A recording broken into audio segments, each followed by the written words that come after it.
ಓಂ.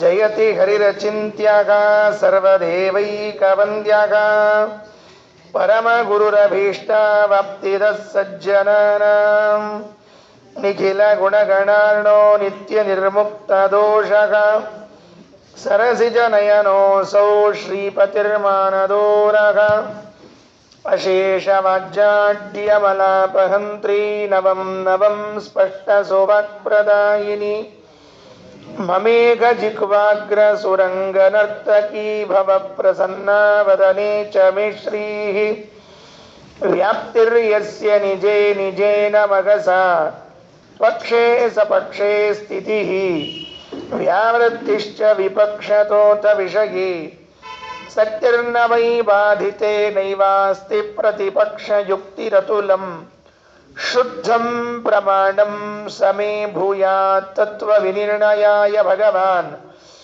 ಆನಂದತೀರ್ಥೋ ಮುನಿಃ ವಾಣಿತೆ ಕರವಾಣ್ಯಂಬ ಚರಣೋ ಹೃದಿ ಸರ್ವದಾ ಮದ್ವಾಕ್ಯ ಸರಣಿರ್ಭೂಯಾತ್ ಶ್ರೀಮದಾಚಾರ್ಯ ಭಾವಗ ನಮೋಸ್ತು ತಾತ್ವಿಕಾ ದೇವಾಃ ವಿಷ್ಣುಭಕ್ತಿಪರಾಯಣಾಃ ಧರ್ಮಮಾರ್ಗೇ ಪ್ರೇರಯಂತು ಭವಂತಃ ಸರ್ವ ಏವ ಹಿ ಯಸ್ಯ ವಾಕ್ ಕಾಮಧೇನುರ್ನಃ ಕಾಮಿತಾರ್ಥಾನ್ ಪ್ರಯಚ್ಛತಿ ಸೇವೇತಂ ಜಯ ಯೋಗೀಂದ್ರಂ ಕಾಮಬಾಣಚ್ಛಿದಂ ಸದಾ ಅಸ್ಮದ್ಗುರು ಸಮಾರಂಭಾಂ ಟೀಕಾಕೃತ್ಪಾದಮಧ್ಯಗಾಂ ಶ್ರೀಮದಾಚಾರ್ಯ ಪರ್ಯಂತಾಂ ವಂದೇ ಗುರು ಪರಂಪರಾಂ ಪೃಥ್ವೀಮಂಡಲ ಮಧ್ಯಸ್ಥಾಃ ಪೂರ್ಣಬೋಧಮತಾನುಗಾಃ ವೈಷ್ಣವಾ ವಿಷ್ಣುಹೃದಯಾಃ ತಾನ್ ನಮಸ್ಸೇ ಗುರೂನ್ ಮಮ ಆಪಾದಮೌಳಿಪರ್ಯಂತಂ ಗುರುಣಾಮಾಕೃತಿಂ ಸ್ಮರೇತ್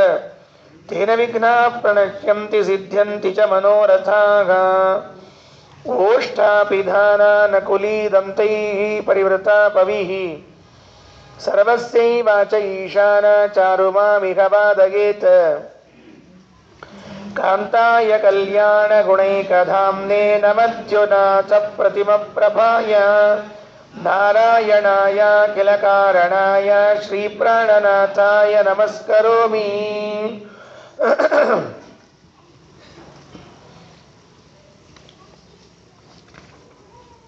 ಭೀತೈ ಪದಂ ಪಶೋರ್ವಾ ವಿನತಾ ತನೂಜಸ್ತೀರ್ತ್ವಾ ನದೀಂ ತಾವದದೀನ ಸತ್ವಗಾ ಅನಾರ್ದ್ರವಾಸಾ ಸಕುತೂಹಲಾರ್ದ್ರೈಃ ನೃದೇವ ಭೂದೇವ ಮುಖೈರ್ವವಂದೇ. ಸ್ವಸ್ತಿಸ್ತು. ಬದರಿಯಿಂದ ಮತ್ತೆ ಉಡುಪಿಯ ಕಡೆಗೆ ಬರ್ತಿರುವಾಗ ದಾರಿಯಲ್ಲಿ ಮತ್ತೊಂದು ಬಾರಿ ಗಂಗೆಯ ದರ್ಶನವಾಗ್ತದೆ. ಈ ಬಾರಿ ಗಂಗೆಯಲ್ಲಿ ಮತ್ತೆ ನೌಕೆಗಳಿಲ್ಲ. ನೌಕೆಗಳಿಲ್ಲ ಆದ್ದರಿಂದಾಗಿ ಹೇಗೆ ಹೋಗೋದು? ಶಿಷ್ಯರಿಗೆಲ್ಲ ಚಿಂತೆ ಪ್ರಾರಂಭ ಆಯಿತು. ಹಿಂದೆ ಕಾಡು, ಮುಂದೆ ನದಿ, ಹಾಗಿದ್ರೆ ನಾವಿನ್ನೇನು ಹೋಗೋ ಹಾಗಿಲ್ಲ, ಏನು ಪರಿಸ್ಥಿತಿಯೋ ಏನೋ ಅಂತ ತುಂಬ ಚಿಂತೆ ಮಾಡ್ತಾ ಇದ್ದಾರೆ. ಸರಿಯಾಗಿ ಸೂರ್ಯಾಸ್ತ ಆಯಿತಂತೆ.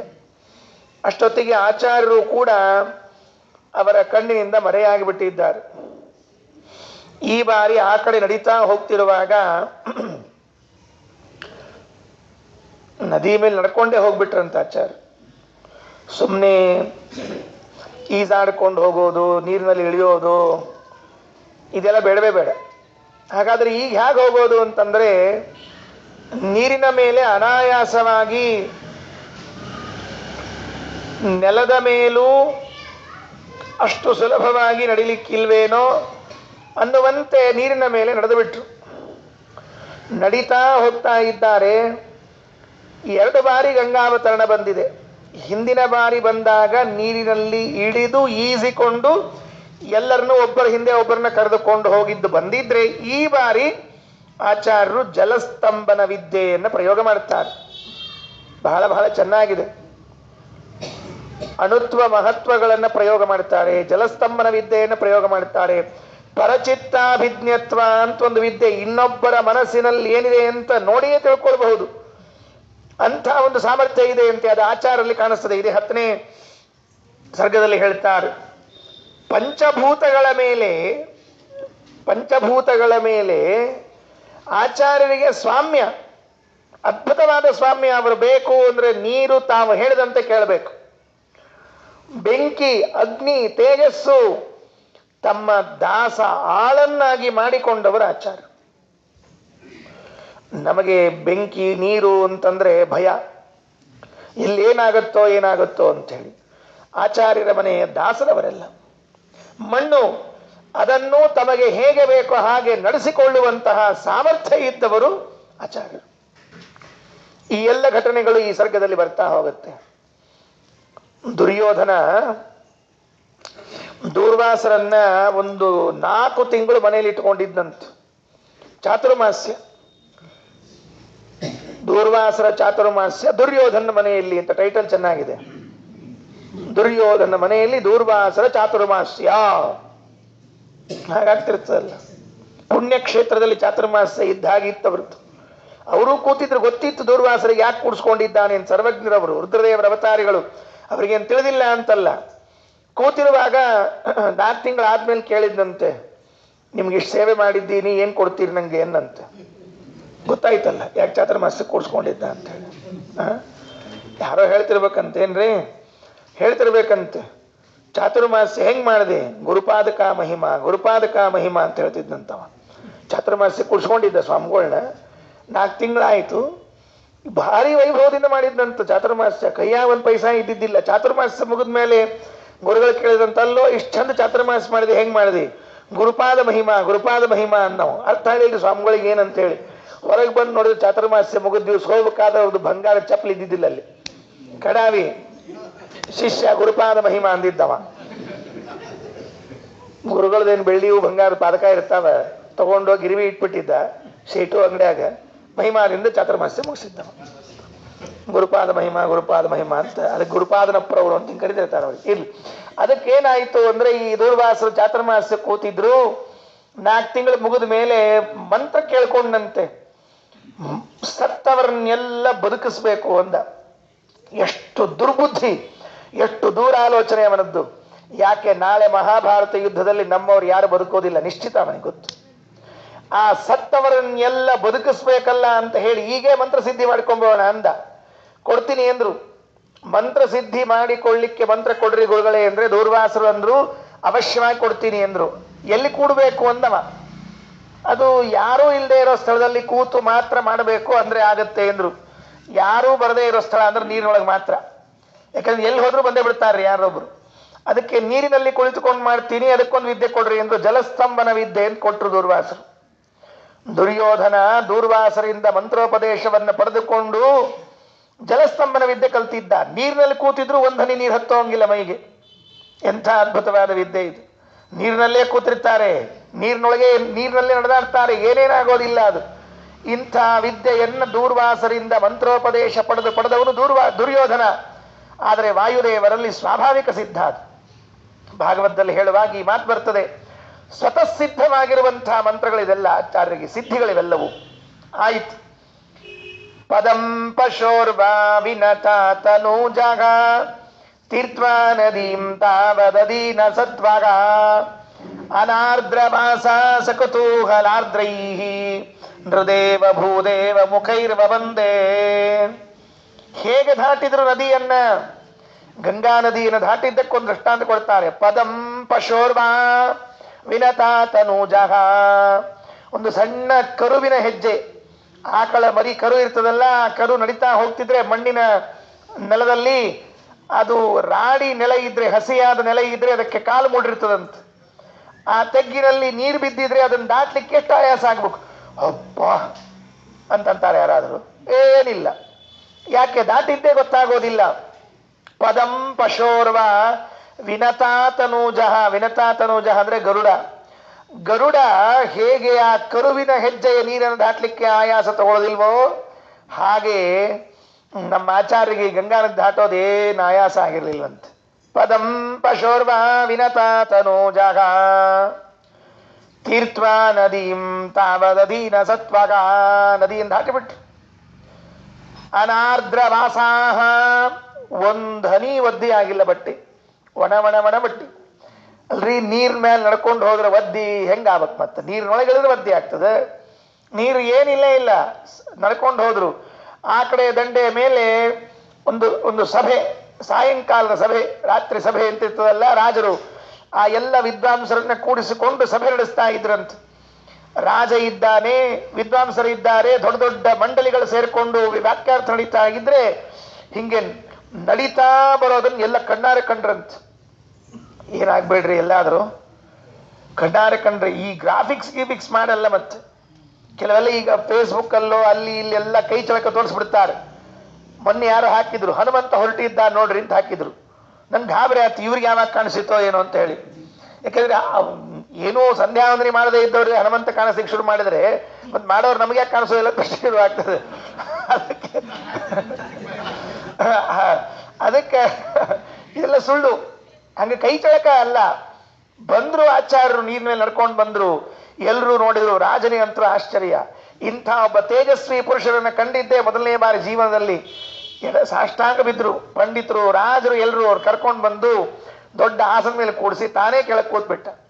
ತಾನೇ ಕೆಳಗಡೆಗೆ ಕೂತ್ಕೊಂಡು ಎಲ್ಲರನ್ನ ಕೂಡಿಸಿ ಚರ್ಚೆ ಮಾಡ್ತಾ ಇದ್ದಾನೆ. ಆಚಾರ್ಯರಂದ್ರು, ನಮ್ಮ ಚರ್ಚೆ ಆಮೇಲೆ ಮಾಡೋಣ, ಅಲ್ಲಿ ನಮ್ಮ ಶಿಷ್ಯರು ಪಾಪ ದಂಡಿ ಮೇಲೆ ಕಾಯ್ತಾ ಇದ್ದಾರೆ, ಹಡಗುಗಳನ್ನ ಕೊಟ್ಟು ಕಳಿಸ್ರಿ ಅಂತ ಹೇಳಿದ್ರು. ಸರಿ ಅಂತ ರಾಜ ಸೂರ್ಯಾಸ್ತ ಆದರೂ ಕೂಡ ಅವರ ಮಾತಿನ ವರ್ಚಸ್ಸಿಗೆ ಪ್ರಭಾವಕ್ಕೆ ಬೆರಗಾಗಿ ಹಡಗುಗಳನ್ನು ಕೊಟ್ಟು ಕಳಿಸಿದ್ದಾನೆ. ಹೋದ್ರು. ಈ ಕಡೆಗೆ ಆಚಾರ್ಯರಲ್ಲಿ ಹಡಗು ಕಳಿಸಿ ಶಿಷ್ಯರು ಸುರಕ್ಷಿತ ಬರ್ತಾರೆ ಅಂತ ಆದಮೇಲೆ ಚರ್ಚೆ ಶುರು ಮಾಡಿದರು. ವಿದ್ವಾಂಸರು ನೋಡ್ತಾ ಇದ್ದಾರೆ, ಇವರು ಯಾರೋ ಅತಿಮಾನುಷ ಶಕ್ತಿ ಇದ್ದವರೇ ಇರಬೇಕು, ನೀರಿನ ಮೇಲೆ ನಡ್ಕೊಂಡು ಬಂದಿದ್ದಾರೆ ಅಂದ್ರೆ ಹಾಗಾದರೆ ಇವರ ಹತ್ರ ವೇದ ಚರ್ಚೆಯನ್ನು ಮಾಡಿಬಿಡೋಣ ಅಂತ ವೇದ ಚರ್ಚೆ ಪ್ರಾರಂಭ ಆಯಿತು. ಒಳ್ಳೊಳ್ಳೆ ವೇದಗಳನ್ನ ಮಂತ್ರಗಳನ್ನ ಎತ್ತಿಕೊಂಡು ಚರ್ಚೆ ಪ್ರಾರಂಭ ಮಾಡ್ತಾ ಇದ್ದಾರೆ. ಆ ಕಡೆ ಶಿಷ್ಯರು ಹಡಗುಗಳು ಬರೋದು ಕಾಣಿಸ್ತಾ ಇದೆ ಅಂತ ನೋಡಿದ್ರು. ಏನಿದು ಆಶ್ಚರ್ಯ! ಭೀತೈರರಾತೇರತಿ ಮಾತ್ರ ಮತ್ರ ತಾರಕೈರಪ್ಯತ ತಾರಕೈ ಸಗ ಸ್ವತೇಜಸ ವಿಸ್ಮಿತ ಭೂಪನುನ್ನೈ ಪ್ಲವೇನ ಶಿಷ್ಯಾನ್ ನಿರತಾರಯತ್ತಾಂ. ಪ್ಲವೇನ ಹಡಗಿನಿಂದ ಶಿಷ್ಯಾನ್ ಎಲ್ಲ ಶಿಷ್ಯರನ್ನು ನಿರತಾರಯತ್ ದಾಟಿಸಿಬಿಟ್ರು. ಎಲ್ಲ ಹಡಗಿನಿಂದ ಶಿಷ್ಯರನ್ನು ದಾಟಿಸ್ತಾ ಇದ್ದಾರೆ. ಸ್ವತೇಜಸ ವಿಸ್ಮಿತ ಭೂಪನುನ್ನೈಹಿ, ಆಚಾರ್ಯ ತೇಜಸ್ಸಿನಿಂದ ಆಶ್ಚರ್ಯಗೊಂಡು ತಲೆಬಾಗಿರುವಂತಹ ರಾಜನ ಕಡೆಯಿಂದ ಆ ಕೆಲಸ ಮಾಡಿಸಿದ್ರು. ಆ ಕಡೆಗೆ ಇವರು ಶಿಷ್ಯರೆಲ್ಲ ಕಾಯ್ತಾ ಇದ್ದಾರೆ. ಇದ್ದಕ್ಕಿದ್ದಂಗೆ ದೋಣಿ ಬಂತು ಅಂದ್ರೆ ಅವ್ರಿಗೆ ಎಷ್ಟು ಆಶ್ಚರ್ಯ. 32ನೇ ಶ್ಲೋಕ. ವಿಶಂಕಟಂ ಸ್ವಸ್ತಟಿನಿ ತಟಂ ತೇ ದೀಪ ಪ್ರದೀಪ್ತಂ ಜನತಾಭಿಪೂರ್ಣಂ ಸಂಚೋದಯತ್ ಪಂಡಿತ ಮಂಡಲಾಢ್ಯಂ ನಾತಾವಲೋಕೋತ್ಕಹದೋಭ್ಯಪಶ್ಯನ್. ವಿಶಂಕಟಂ ಸ್ವಸ್ತಟಿನಿ ತಟಂತೆ. ವಿಶಂಕಟ ಅಂದ್ರೆ ವಿಸ್ತೀರ್ಣ ಅಂತ ಅರ್ಥ. ಅಗಲವಾಗಿತ್ತು. ಗಂಗಾ ನದಿ ಹೆಂಗೋ ಹಂಗೆ ದಂಡೆಯೂ ಕೂಡ ಅಷ್ಟೇ ವಿಸ್ತೀರ್ಣವಾಗಿರುವಂಥದ್ದು. ಗಂಗಾ ಕೆಲವು ಕಡೆಗೆ ಪಾತ್ರ ಸಣ್ಣದು, ಕೆಲವು ಕಡೆಗೆ ಪಾತ್ರ ದೊಡ್ಡದು. ಯಮುನಾದ್ದು ಪಾತ್ರ ಎಲ್ಲ ಕಡೆಗೂ ದೊಡ್ಡದು. ಅದು ಯಮುನಾ ಪಾತ್ರ ಸಣ್ಣದು ಅಂತ ಇಲ್ಲೇ ಇಲ್ಲ. ನಾನು ಎಲ್ಲೆಲ್ಲಿ ಯಮುನೆ ನೋಡಿದ್ದೀನಿ ಅಲ್ಲೆಲ್ಲ ಕಡೆಗೂ ಕೂಡ ಪಾತ್ರ ಅಪರಂಪಾರ. ಗಂಗಾ ನದಿ ಹಂಗಿಲ್ಲ, ಅಲ್ಲಲ್ಲಿ ನೋಡಿಕೊಂಡು. ಈ ಪ್ರಸಂಗದಲ್ಲಿ ದೊಡ್ಡದಾದ ಭಾಗ ದಂಡೆಯ ಮೇಲೆ ಕುಳಿತಿರುವಂತಹ ಶಿಷ್ಯರು ದೀಪ ಪ್ರದೀಪ್ತಂ ಜನತಾಭಿಪೂರ್ಣಂ ಆ ಕಡೆಯಿಂದ ಬರ್ತಾ ಇದ್ದಾರಲ್ಲ ಶಿಷ್ಯರೆಲ್ಲ ಡೋಣಿ ಹತ್ಕೊಂಡು ನೋಡಿದ್ರಂತೆ. ದೊಡ್ಡ ಗಂಗಾ ನದಿ ದಂಡಿ, ಅದರ ಮೇಲೆ ದೀಪಗಳನ್ನು ಹಚ್ಚಿ ಇಟ್ಟಿದ್ದಾರೆ. ಜನತಾಭಿಪೂರ್ಣಂ, ಜನ ಎಲ್ಲ ಸೇರಿದ್ದಾರೆ. ಸಂಚೋದಯತ್ ಪಂಡಿತ ಮಂಡಲಾಢ್ಯಂ, ಪ್ರಶ್ನೆಯನ್ನ ಮಾಡುವಂತಹ ಪಂಡಿತ ಮಂಡಲಿ. ಎಲ್ಲಿ ಪಂಡಿತರು ಇರ್ತಾರೆ ನೋಡ್ರಲ್ಲಿ ಪ್ರಶ್ನೆ ಶುರುವಾಗಿರುತ್ತೆ ಅಂತ ತಿಳ್ಕೊಬೇಕಂತ ನಮ್ಮಲ್ಲಿ ಚಾಟಿ ಮಾಡ್ತಿದ್ರು. ಪಂಡಿತರು ಅಂದ್ರೆ ವಿದ್ವಾನ್ ವಿಪಶ್ಚಿತ್ ದೋಷಜ್ಞ ಒಂದು ಶಬ್ದ ಇದೆ ರೀ ಪಂಡಿತರಿಗೆ. ದೋಷಜ್ಞ ಅಂತ ಒಂದು ಹೆಸರು ರೀ ಪಂಡಿತರಿಗೆ. ಏನಂದ್ರೆ ಬರೀ ದೋಷ ಹುಡುಕ್ತಿರ್ತಾರಂತ ಅವ್ರು. ಯಾವಾಗಲೂ ದೋಷ ಹುಡುಕ್ತಿರ್ತಾರೆ. ನಮಗೆ ಈ ಊರಿನಲ್ಲಿ ಒಬ್ರು ಹಿರಿಯ ಆಚಾರ ಇದ್ರು, ಕಲ್ಲಾಪುರ ಆಚಾರ ಅಂತ ಹೇಳಿ. ನಾವು ಓದೋ ಕಾಲಕ್ಕೆ ಅವ್ರ ಹತ್ರ ಹೋದಾಗ ಪರೀಕ್ಷೆ ಕೊಡ್ಲಿಕ್ಕೆ ಹೋಗ್ತಿರ್ಬೇಕು, ಏನೋ ಕೇಳಲಿಕ್ಕೆ ಹೋಗ್ಬೇಕು. ಒಂದು ಹಿಂಗೆ ಇಲ್ಲ ನೋಡಿ ತಪ್ಪದ ನೋಡಿ ಇಲ್ಲಿ ತಪ್ಪದ ನೋಡಿ ನಾ ಆಚಾರ ಯಾಕ್ರಿ ಒಂದ್ರೆ ಚಲೋ ಹೇಳ್ರಲ್ಲ ಅದಕ್ಕೆ ಅವ್ರು ಚಾಷ್ಟಿ ಮಾಡ್ತಿರ್ಬೇಕು. ಪಂಡಿತರ ಹೆಸರೊಳಗೆ ಏನು ಸೇರ್ಕೊಂಡದು ಗೊತ್ತೋ ಇಲ್ಲೋ, ದೋಷಜ್ಞ ಅಂತ ಒಂದು ಹೆಸರದ, ಅದು ನನಗ ಸಾರ್ಥಕ ತಿಳ್ಕೋದು. ಯಾವಾಗ ಒಳ್ಳೆ ವಿದ್ವಾಂಸರು, ಸಹೃದಯಿಗಳು, ಒಳ್ಳೆ ಸದಾಚಾರಿಗಳು, ಅನೇಕ ರೀತಿಯಿಂದ ನಮಗೆಲ್ಲ ಉಪಕಾರ ಮಾಡಿದವರು. ಅವ್ರು ಮಾತಾಡುವಾಗ ತಮಾಷೆ ಮಾಡಬೇಕು. ನೋಡು, ಪಂಡಿತರಲ್ಲಿ ಹೆಸರಿನಲ್ಲಿ ದೋಷಜ್ಞ ಅಂತ ಒಂದು ಹೆಸರದ, ಅದಕ್ಕೆ ದೋಷ ಹುಡುಕೋದೇ ನಮ್ಮ ಕೆಲಸ ಅಂತ ಹೇಳಿದ್ರು. ಹಾಗಾಗಿ ಪಂಡಿತರು ಕೂತಿದ್ದಾರೆ ಅಂದ್ರೆ ಒಂದೇನೋ ಎಡವಟ್ಟು ಪ್ರಶ್ನೆ ಕೇಳೇ ಬಿಡ್ತಾರೆ ಅಂತ ಅರ್ಥ. ಸಂಚೋದಯತ್ ಪಂಡಿತ ಮಂಡಲಾಢ್ಯಂ ನಾಥಾವಲೋಕೋತ್ಕಹೃದೋಭ್ಯಪಶ್ಯನ್. ಆಚಾರ್ಯ ನೋಡಬೇಕು ಅನ್ನುವಂತಹ ಕುತೂಹಲದಿಂದ ಕೂಡಿದ ಮನಸ್ಸಿನಲ್ಲಿ ಇದ್ದವರು ಆ ಗಂಗಾದಂಡಿಗೆ ಬಂದಿದ್ದಾರೆ. ನೋಡಿದ್ರಂತೆ ಹ್ಯಾಕ್ ಕಾಣಿಸಿದ್ರು ಅವರಿಗೆ ಆಚಾರ್ಯರಲ್ಲಿ ಅಂತ ಕೇಳಿದ್ರೆ 33ನೇ ಶ್ಲೋಕ. ಆಮ್ನಾಯ ಮಾಮ್ನಾಯ ವಿಧಾ ವಿದಗ್ಧಂ ಸಭಾವಭೇದಂ ಪ್ರವದಂತಮತ್ರ ದೈವ್ಯಾಂ ಸಭಾಯಾಮಿವ ಪದ್ಮಯೋನಿಂ ಪ್ರೇಕ್ಷಂತ ಸಾಕ್ಷಾತ್ ಸುಖತೀರ್ಥಮೇತೆ. ಅಲ್ಲಿ ಕೂತವ್ರು ನೋಡ್ತಾ ಇದ್ರೆ ಪದ್ಮಯೋನಿಂ, ಅಲ್ಲಿ ಮೇಲೆ ಕೂತ್ಕೊಂಡಿದ್ರಲ್ಲ ಆಚಾರ್ಯರು, ಅವ್ರು ಹೆಂಗ್ ಕಾಣಿಸಿದ್ರು ಅಂದ್ರೆ ಚತುರ್ಮುಖ ಬ್ರಹ್ಮದೇವರೇ ಕೂತಿದ್ದಾರೇನೋ ಅನ್ನೋ ಹಾಗೆ ಕಾಣಿಸಿದಂತೆ. ಎಲ್ಲಿ? ದೈವ್ಯಾಂ ಸಭಾಯಾಮಿವ ಪದ್ಮಯೋನಿಂ, ದೇವತೆಗಳ ಸಭೆಯಲ್ಲಿ ಬ್ರಹ್ಮದೇವರು ಕುಳಿತಿದ್ರೆ ಹ್ಯಾಕ್ ಕಾಣಿಸ್ಬೇಕೋ ಹಾಗೆ ಈ ವಿಸ್ತಾರವಾದ ಗಂಗಾದಂಡೆಯ ಮೇಲೆ ಆ ರಾಜರು ವಿದ್ವಾಂಸರ ಮಂಡಳಿಯ ಮಧ್ಯದಲ್ಲಿ ಕುಳಿತಿರುವ ಆಚಾರ್ಯ ಕಾಣಿಸ್ತಾ ಇದ್ರಂತೆ. ಆಮ್ನಾಯ ಮಾಮ್ನಾಯ ವಿದಾಂ ವಿದಗ್ಧಂ, ವೇದಗಳನ್ನ ಶಾಸ್ತ್ರಗಳನ್ನ ಓದಿ ಭಾರಿ ಭಾರಿ ಪಂಡಿತರು ಅಂತ ಕರೆಸಿಕೊಂಡವರಿಗೆಲ್ಲ ಇವರು ಭಾರಿ ಪಂಡಿತರು. ಆಮ್ನಾಯಂ ಆಮ್ನಾಯ ವಿದಾಂ ವಿದಗ್ಧಂ, ಶಾಸ್ತ್ರಗಳನ್ನು ಓದಿರ್ತಾರೆ, 4-8 ಪೇಜ್ ಓದಿಬಿಟ್ಟು ದೊಡ್ಡ ಪಂಡಿತರು ಅಂತ ಕರೆಸ್ಕೊಂಡಿರ್ತಾರಲ್ಲ, ಅಂಥವರಿಗೆಲ್ಲ ಇವೆಲ್ಲ ಉಪಯೋಗ ಬೀಳೋದೇ ಇಲ್ಲ. ಸಕಲ ಶಾಸ್ತ್ರಗಳನ್ನ ಕರತಲಾಮಲಕ ಮಾಡಿಕೊಂಡಿರುವಂಥವರಿಗೂ ಕೂಡ ಆಚಾರ್ಯ ವಿದ್ಯೆ ಮೇಲ್ ದಾಟಿ ಬಿಡ್ತಿದ್ದಂತೆ. ವಿದಗ್ಧ ವಿದಗ್ಧ ಅಂತ ಕರೀತಾರೆ. ಸಾಮಾನ್ಯವಾಗಿ ಈ ಶಬ್ದಕ್ಕೆ ಎಲ್ಲರೂ ವ್ಯಾಖ್ಯಾನಕಾರರು, ಕೋಶಕಾರರು ವಿದಗ್ಧ ವಿದಗ್ಧ ಅಂದ್ರೆ ಪಂಡಿತ ಪಂಡಿತ ಅಂತ ಬರೆದಿದ್ದಾರೆ. ಹಂಗೆ ಅರ್ಥ ಮಾಡಬಾರ್ದು. ಇನ್ನೊಂದು ಅರ್ಥ ಮಾಡಬೇಕು. ಏನ್ ಮಾಡಬೇಕು ಅಂದ್ರೆ, ವಿ ಅಂದ್ರೆ ವಿಶೇಷೇಣ, ದಗ್ಧ ಅಂದ್ರೆ ಸುಟ್ಟವರು. ಏನ್ ಸುಟ್ಟವರು? ವಿಶೇಷವಾಗಿ ಏನ್ ಸುಟ್ಟವರು ಅಂದ್ರೆ ಕೃಷ್ಣ ಗೀತೆಯಲ್ಲಿ ಹೇಳುವಾಗ ಜ್ಞಾನಾಗ್ನಿ ಸರ್ವಕರ್ಮಾಣಿ ಭಸ್ಮಸಾತ್ ಕುರುತೇರ್ಜುನ ಅಂತ ಹೇಳಿದ್ದಾರೆ. ಇದು ವಿದಗ್ಧ ಅನ್ನೋ ಶಬ್ದಕ್ಕೆ ಇಲ್ಲಿ ಸರಿಯಾಗಿ ಅರ್ಥ ಆಗ್ಬೇಕು. ಏನರ್ಥ? ವಿದಗ್ಧ ಅಂದ್ರೆ, ದಗ್ಧ ಅಂದ್ರೆ ಏನು? ಸುಟ್ಟದ್ದು ಅಂತ ಅರ್ಥ. ವಿ ಅಂದ್ರೆ ಜ್ಞಾನ, ವಿಶೇಷವಾಗಿ ವಿಶೇಷವಾದ ಜ್ಞಾನದಿಂದ ತಮ್ಮೆಲ್ಲ ಕರ್ಮಗಳನ್ನು ಸುಟ್ಟುಕೊಂಡವರು ಯಾರಿರ್ತಾರಲ್ಲ ಅವರಿಗೆ ವಿದಗ್ಧ ಅಂತ ಕರಿಬೇಕಂತೆ. ಅಂದ್ರೆ ಮಧ್ವಾಚಾರ್ಯರು ವಿದಗ್ಧರು ಅಂದ್ರೆ ತಮ್ಮ ಎಲ್ಲ ಕರ್ಮಗಳನ್ನ ನಾಶ ಮಾಡಿಕೊಂಡವರು, ಸುಟ್ಟುಕೊಂಡವರು. ಅವರಿಗೇನು ಕರ್ಮ ಬಂಧನ ಇಲ್ಲ. ವಾಯುದೇವರಿಗೆ ಯಾವ ಕರ್ಮ ಬಂಧನ ಇಲ್ಲ. ಯಾಕೆ ಅಂದ್ರೆ ಆಚಾರ್ಯರು ಬ್ರಹ್ಮಸೂತ್ರ ಭಾಷ್ಯದಲ್ಲಿ ಹೇಳುವಾಗ ಒಂದು ಮಾತನ್ನು ಹೇಳುತ್ತಾರೆ. ಸ್ವೇಚ್ಛಾನಿಯತಾಹ ವಿಧಿನಿಯತಾಹ ವಿದ್ಯನಿಯತಾಹ ಅಂತ ಹೇಳಿ ವಿಭಾಗಗಳನ್ನು ಮಾಡ್ತಾ ಇರ್ತಾರೆ. ಮನುಷ್ಯರೆಲ್ಲ ವಿಧಿನಿಯತರು, ನಾವೆಲ್ಲ ವಿಧಿಯನ್ನು ಮಾಡಲೇಬೇಕು. ಆಮೇಲೆ ದೇವತೆಗಳು ಬ್ರಹ್ಮದೇವರ ವಿಚಾರದಲ್ಲಿ ಬಂದಾಗ ಸ್ವೇಚ್ಛಾನಿಯತ, ತಮ್ಮ ಮನಸ್ಸಿಗೆ ಬಂದ್ರೆ ಮಾಡೋದು, ಇಲ್ಲದೆ ಇದ್ರೆ ಇಲ್ಲ. ಅಷ್ಟೊಂದು ಸೌಲಭ್ಯವನ್ನ ವಾಯುದೇವರಿಗೆ ಬ್ರಹ್ಮದೇವರಿಗೆ ನೀಡಲಾಗಿದೆ ಅಂತ. ಹಾಗಿದ್ದಾಗ ಇವರಿಗೇನಿಲ್ಲ. ಅದಕ್ಕೆ ಟೀಕಾಕೃತ್ಪಾದರು ಶ್ರೀಮನ್ ನ್ಯಾಯಸುಧೆಯಲ್ಲಿ ಹೇಳುವಾಗ ವಿಲೀನ ಪ್ರಕೃತಿತಯ ಸ್ವಯಂ ಅಂತರಾಯ ವಿಧುರೋಪಿ, ಮಂಗಳಾಚರಣವನ್ನ ಮಾಡಬೇಕು ಅಂತೇನಿಲ್ಲ ಗ್ರಂಥಗಳಿಗೆ, ಆಚಾರ್ಯರಿಗೆ. ಯಾಕೆ? ವಿಘ್ನಗಳಿಲ್ವೇ ಇಲ್ಲ. ಯಾಕೆ ವಿಘ್ನಗಳಿಲ್ಲ ಅಂದ್ರೆ ವಿಲೀನ ಪ್ರಕೃತಿತಯ, ಇಡೀ ಪ್ರಕೃತಿ ಅದು ಹೋಗೇ ಬಿಟ್ಟದೆ, ಇವರಿಗೆ ಏನ್ ಬಂಧಕ ಆಗಿ ಉಳಿದಿಲ್ಲ. ದಗ್ಧ ಪಠಾಯಮಾನ ಅಂತ ಹೇಳ್ತಾರೆ. ಅಂತಹ ಆಚಾರ್ಯರಿಗೆ ವಿದಗ್ಧ ಅಂತ ಕರೆದದ್ದು ಸರಿ. ಅದಕ್ಕೆ ಆಮ್ನಾಯ ಮಾಮ್ನಾಯ ವಿದಾಂ ವಿದಗ್ಧಂ ಸಭಾವಭೇದಂ ಪ್ರವದಂತ ಮಾತ್ರ. ಭಾವಭೇದ, ಇವರದ್ದೊಂದು ಅಭಿಪ್ರಾಯ ಅವರದ್ದೊಂದು ಅಭಿಪ್ರಾಯ, ವೇದಗಳಿಗೆ ಈ ಅರ್ಥ ಅಲ್ಲ ಆ ಅರ್ಥ ಅಂತ ತಿಳಿದುಕೊಂಡು ಹೇಳ್ತಾ ಇರುವಾಗ ಈ ಸಭೆಯಲ್ಲಿ ದೈವ್ಯಾಂ ಸಭಾಯಾಮಿವ ಪದ್ಮಯೋನಿಂ ಪ್ರೇಕ್ಷಂತ ಸಾಕ್ಷಾತ್ ಸುಖತೀರ್ಥಮೇತೆ, ಆಚಾರ್ಯನ ಕಂಡ್ರು ಅಂತ. ಇಷ್ಟು ಒಂದು ಘಟನೆ. ಅಂದ್ರೆ ಈಗ ಇಲ್ಲಿ ನಾವು ತಿಳಿಯಬೇಕಾದ ಅಂಶ ಏನು ಅಂದ್ರೆ, ಆಚಾರ್ಯರು ಇದರ ಮೇಲೆ ನಡೆದುಕೊಂಡು ಬಂದದ್ದು, ಜಲಸ್ತಂಭನ ವಿದ್ಯೆಯನ್ನ ಆಚಾರ್ಯರು ಪ್ರಯೋಗ ಮಾಡಿದ್ದು, ಅಲ್ಲಿ ಎಲ್ಲ ರಾಜರುಗಳಿಗೆ ತಮ್ಮ ಪ್ರಭಾವವನ್ನು ತೋರಿಸಿ ಅವರನ್ನೆಲ್ಲರನ್ನೂ ಕೂಡ ಬೆರಗಾಗಿಸಿ ಶಿಷ್ಯರನ್ನ ಅಲ್ಲಿಂದ ಇಲ್ಲಿ ಕರೆಸಿದ್ದು ಅನ್ನುವ ಘಟನೆ ಇದು ಇನ್ನೊಂದು ಬಾರಿ ಗಂಗಾವತರಣದಲ್ಲಿ ಆದದ್ದು. ಇದಾದ ಮೇಲೆ 34 ಮತ್ತು 35 ತುಂಬ ತುಂಬ ತುಂಬ ಸುಂದರವಾದ ಶ್ಲೋಕಗಳು. ಇದು ಕೇವಲ ಗಂಗಾವತರಣ ಹೇಳೋದಲ್ಲ, ಇದೊಂದು ಸ್ವಾರಸ್ಯ ಹೇಳ್ತಾರೆ. ಆಚಾರ್ಯರು ಸಂಚಾರ ಮಾಡ್ತಾ ಮಾಡ್ತಾ ಬರುವಾಗ ಹಸ್ತಿನಾಪುರಕ್ಕೆ ಬಂದ್ರಂತ. ನೋಡ್ರಿ, ಹೋಗುವಾಗ ಹಸ್ತಿನಾಪುರದ ಯಾತ್ರೆ ಹೇಳಿರ್ಲಿಲ್ಲ, ಬರುವಾಗ ಮಧ್ವಾಚಾರ್ಯರು ಹಸ್ತಿನಾಪುರಕ್ಕೆ ಬಂದರು ಅಂತ. ಚಾತುರ್ಮಾಸ್ಯ ಬಂತಂತ ಸರಿಯಾಗಿ. ಇಷ್ಟೊತ್ತು ಚಾತುರ್ಮಾಸ್ಯ ವಿಚಾರ ಹೇಳಿರ್ಲಿಲ್ಲ, ಈಗ ಚಾತುರ್ಮಾಸ್ಯ ವಿಚಾರ ಬಂತು. ಮಧ್ವಾಚಾರ್ಯರು ಚಾತುರ್ಮಾಸ್ಯಕ್ಕೆ ಕುಳಿತುಕೊಂಡ್ರು. ಎಲ್ಲಿ ಕೂತ್ಕೊಂಡ್ರು? ಹಸ್ತಿನಾಪುರದಲ್ಲಿ ಕೂತ್ಕೊಂಡ್ರಂತೆ. ಹಸ್ತಿನ ರಾಜಧಾನಿ. ಆ ಚಾತುರ್ಮಾಸ್ಯಕ್ಕೆ ಕುಳಿತಾಗ ಒಂದೆರಡು ಘಟನೆಗಳಾಯಿತು ಅಂತ ಹೇಳಬೇಕಾಗಿದೆ ಪಂಡಿತಾಚಾರ್ಯರು. ಅದನ್ನ 34-35ನೇ ಪದ್ಯದಲ್ಲಿ ಹೇಳ್ತಾ ಇದ್ದಾರೆ.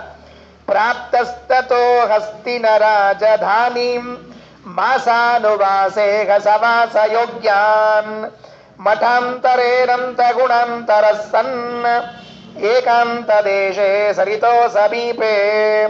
ಪ್ರಾಪ್ತಸ್ತತಃ ಅಲ್ಲಿಂದ ಬಂದ್ರು. ಹಿಂದೇನು ಗಂಗಾ ನದಿ ಘಟನೆ ಆಯ್ತಲ್ಲ, ಅಲ್ಲಿಂದ ಬಂದ್ರು. ಹಸ್ತಿನ ರಾಜಧಾನೀಂ ಹಸ್ತಿನಾಪುರಕ್ಕೆ ಬಂದಿದ್ದಾರೆ.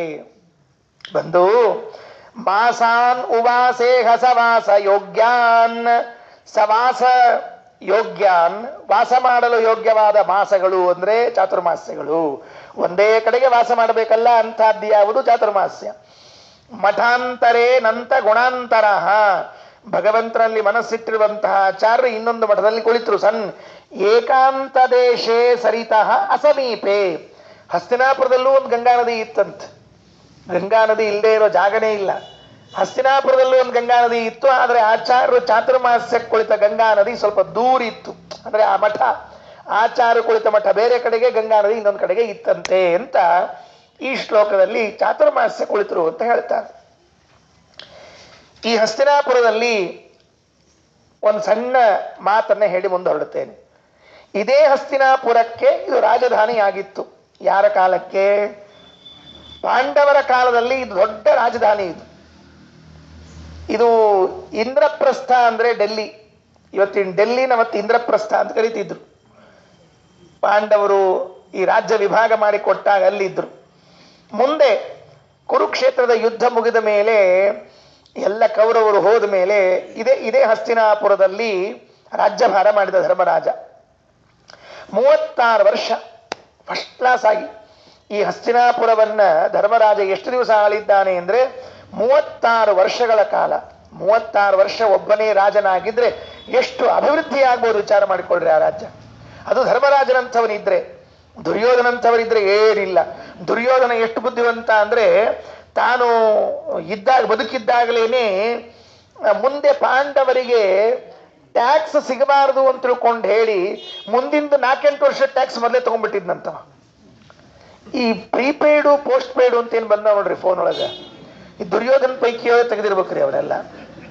ಪ್ರೀಪೇಯ್ಡ್ ಅಂತ ತಿಳ್ಕೊಂಡು ಹೇಳಿದ್ರೆ ಮೊದಲೇ ಕಟ್ಟಿಬಿಡೋದು, ಪೋಸ್ಟ್ ಪೇಯ್ಡ್ ಅಂದ್ರೆ ಆಮೇಲೆ ಕಟ್ಟೋದ್ರಿ. ಇದು ಪ್ರೀಪೇಯ್ಡ್ ಮಾಡಿಬಿಟ್ಟಿದ್ದ ಮೊದಲೇ.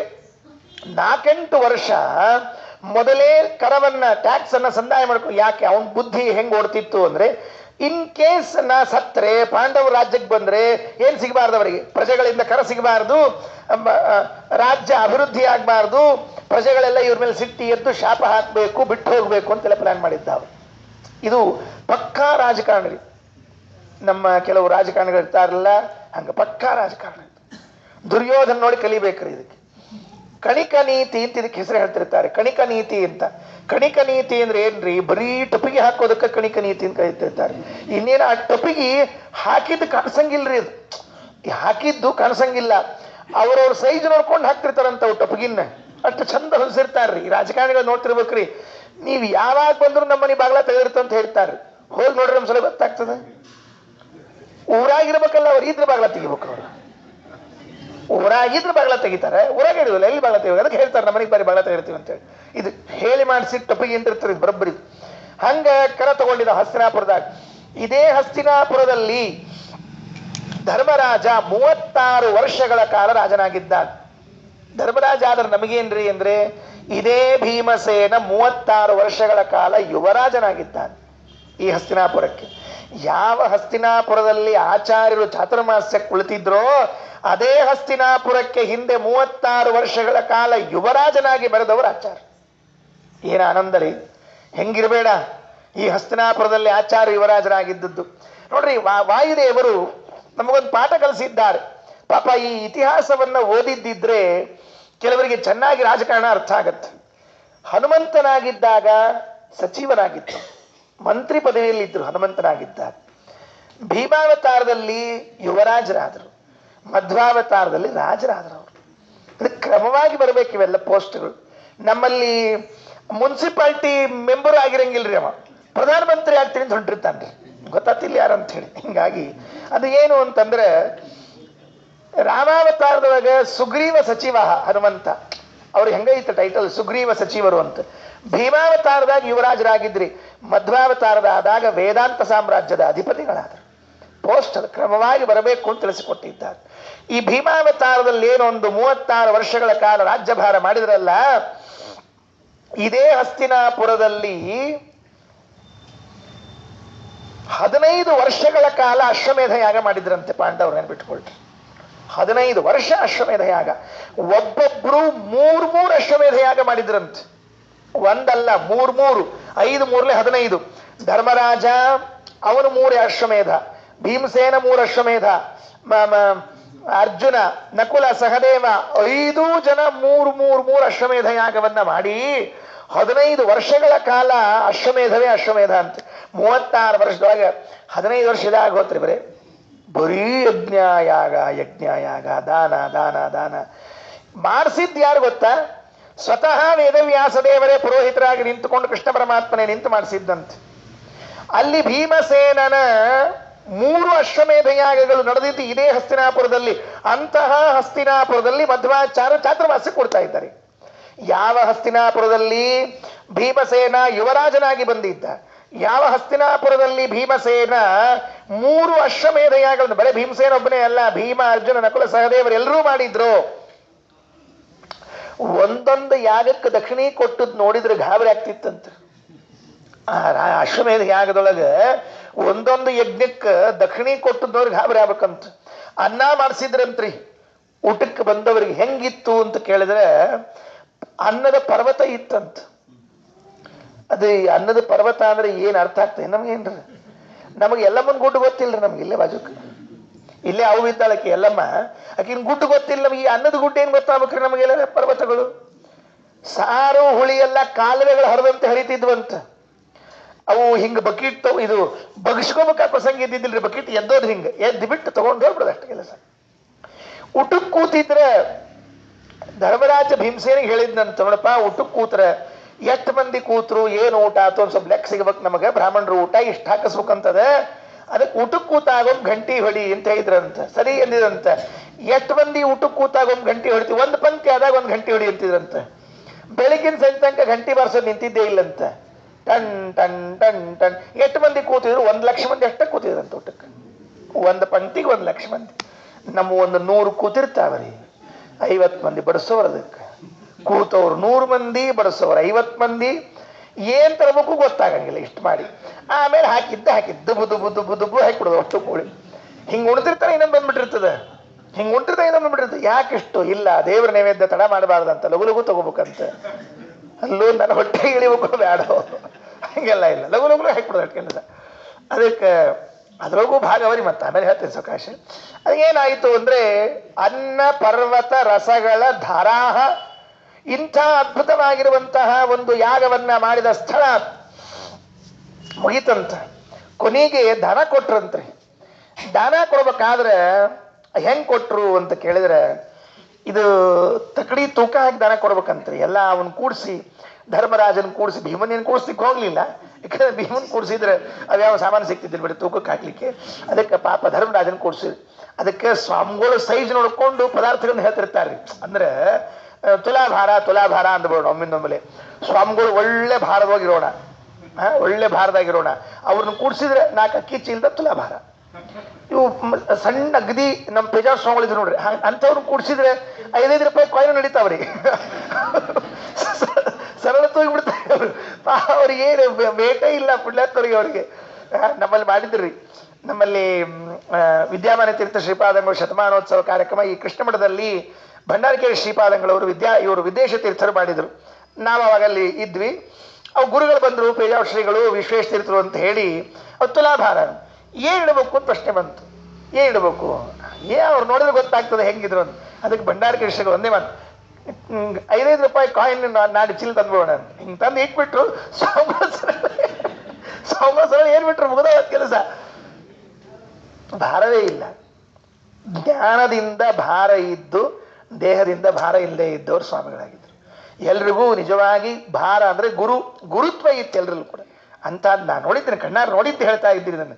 ಅಂದರೆ ಈ ಧರ್ಮರಾಜನ ಕೂಡಿಸಿದ್ರು ಪಾಪ ಅಲ್ಲಿ ಯಾಕೆ ತೂಗ್ಬೇಕು ನೋಡ್ರಿ. ಈಗ ಬೇರೆ ಭೀಮಸೇನ ಕೂಡಿಸ್ಬಿಡೋಣ, ಬೆಳ್ಳಿ ತಮ್ಗೆಲ್ಲ ಬಂಗಾರ ಇಟ್ಟಂಗೆ ಇಟ್ಟರು ಇರಂಗಿಲ್ಲ ಪ್ರಾಣಿ ಅಂತ ಗಟ್ಟಿಬಿಟ್ಟವ. ಅದಕ್ಕೆ ಕೊನೆಯಲ್ಲಿ ಏನು ಕೊಟ್ಟರು, ಎಲ್ಲ ಇಟ್ಟು ದಾನ ಕೊಡುವಾಗ ತುಳಸಿ ದಳ ಇಟ್ಟು ಒಂದೇ ಮಾತು ಹೇಳಿದಂತೆ ವೇದವ್ಯಾಸ ದೇವರಿಗೆ ಇನ್ನೇನು ಉಳಿದದ ಅಂದ್ರೆ ಮಾಂಗಲ್ಯ ಮಾತ್ರಂ ದಯಿತ ಶರೀರೇ, ದ್ರೌಪದಿ ದೇವಿಯ ಕೊಳ್ಳಲ್ಲಿ ಮಂಗಳಸೂತ್ರ ಒಂದು ಬಿಟ್ರೆ ಉಳಿದದ್ದು ಎಲ್ಲ ಕೊಟ್ಟುಬಿಟ್ಟಿದ್ರಂತ. ಏನ್ ದಾನ ಕೊಡೋದು ಹೆಂಗೆ ಕೊಡ್ತಾರಲ್ಲ ಅದ್ರು ಏನ್ ನೋಡಿದ್ರೆ ದ್ರೌಪದಿ ದೇವಿಯ ಕೊಳ್ಳಲ್ಲಿ ಒಂದು ಮಂಗಳಸೂತ್ರ ಬಿಟ್ಟು ಇನ್ನೇನಿಲ್ಲ. ಎಷ್ಟು ದಾನ ಮಾಡಿರ್ಬೇಕು ಎಲ್ಲಾದರೂ. ನಾವು ಕೊಡ್ಬೇಕಾದ್ರೆ ಒಂದು 100 ಸಲ 108 ಸಲ ಈ ವಿಚಾರ ಮಾಡಿ ಕೊಡೋದು ಎಂಥವು ದೇವರೇ ಪ್ರೀತಿ. ಕೊಟ್ಟರು, ದಾನ ಕೊಟ್ಟರು. ವೇದವ್ಯಾಸ ದೇವರಿಗೆ ಎಲ್ಲ ಕೊಟ್ಟುಬಿಟ್ರು. ವೇದವ್ಯಾಸ ದೇವ್ರು ಹೇಳಿದ್ರಂತ ನೀವ ವಿಭಾಗ ಮಾಡ್ರಿ ಅಂತ ತಿಳ್ಕೊಂಡು ಹೇಳಿ.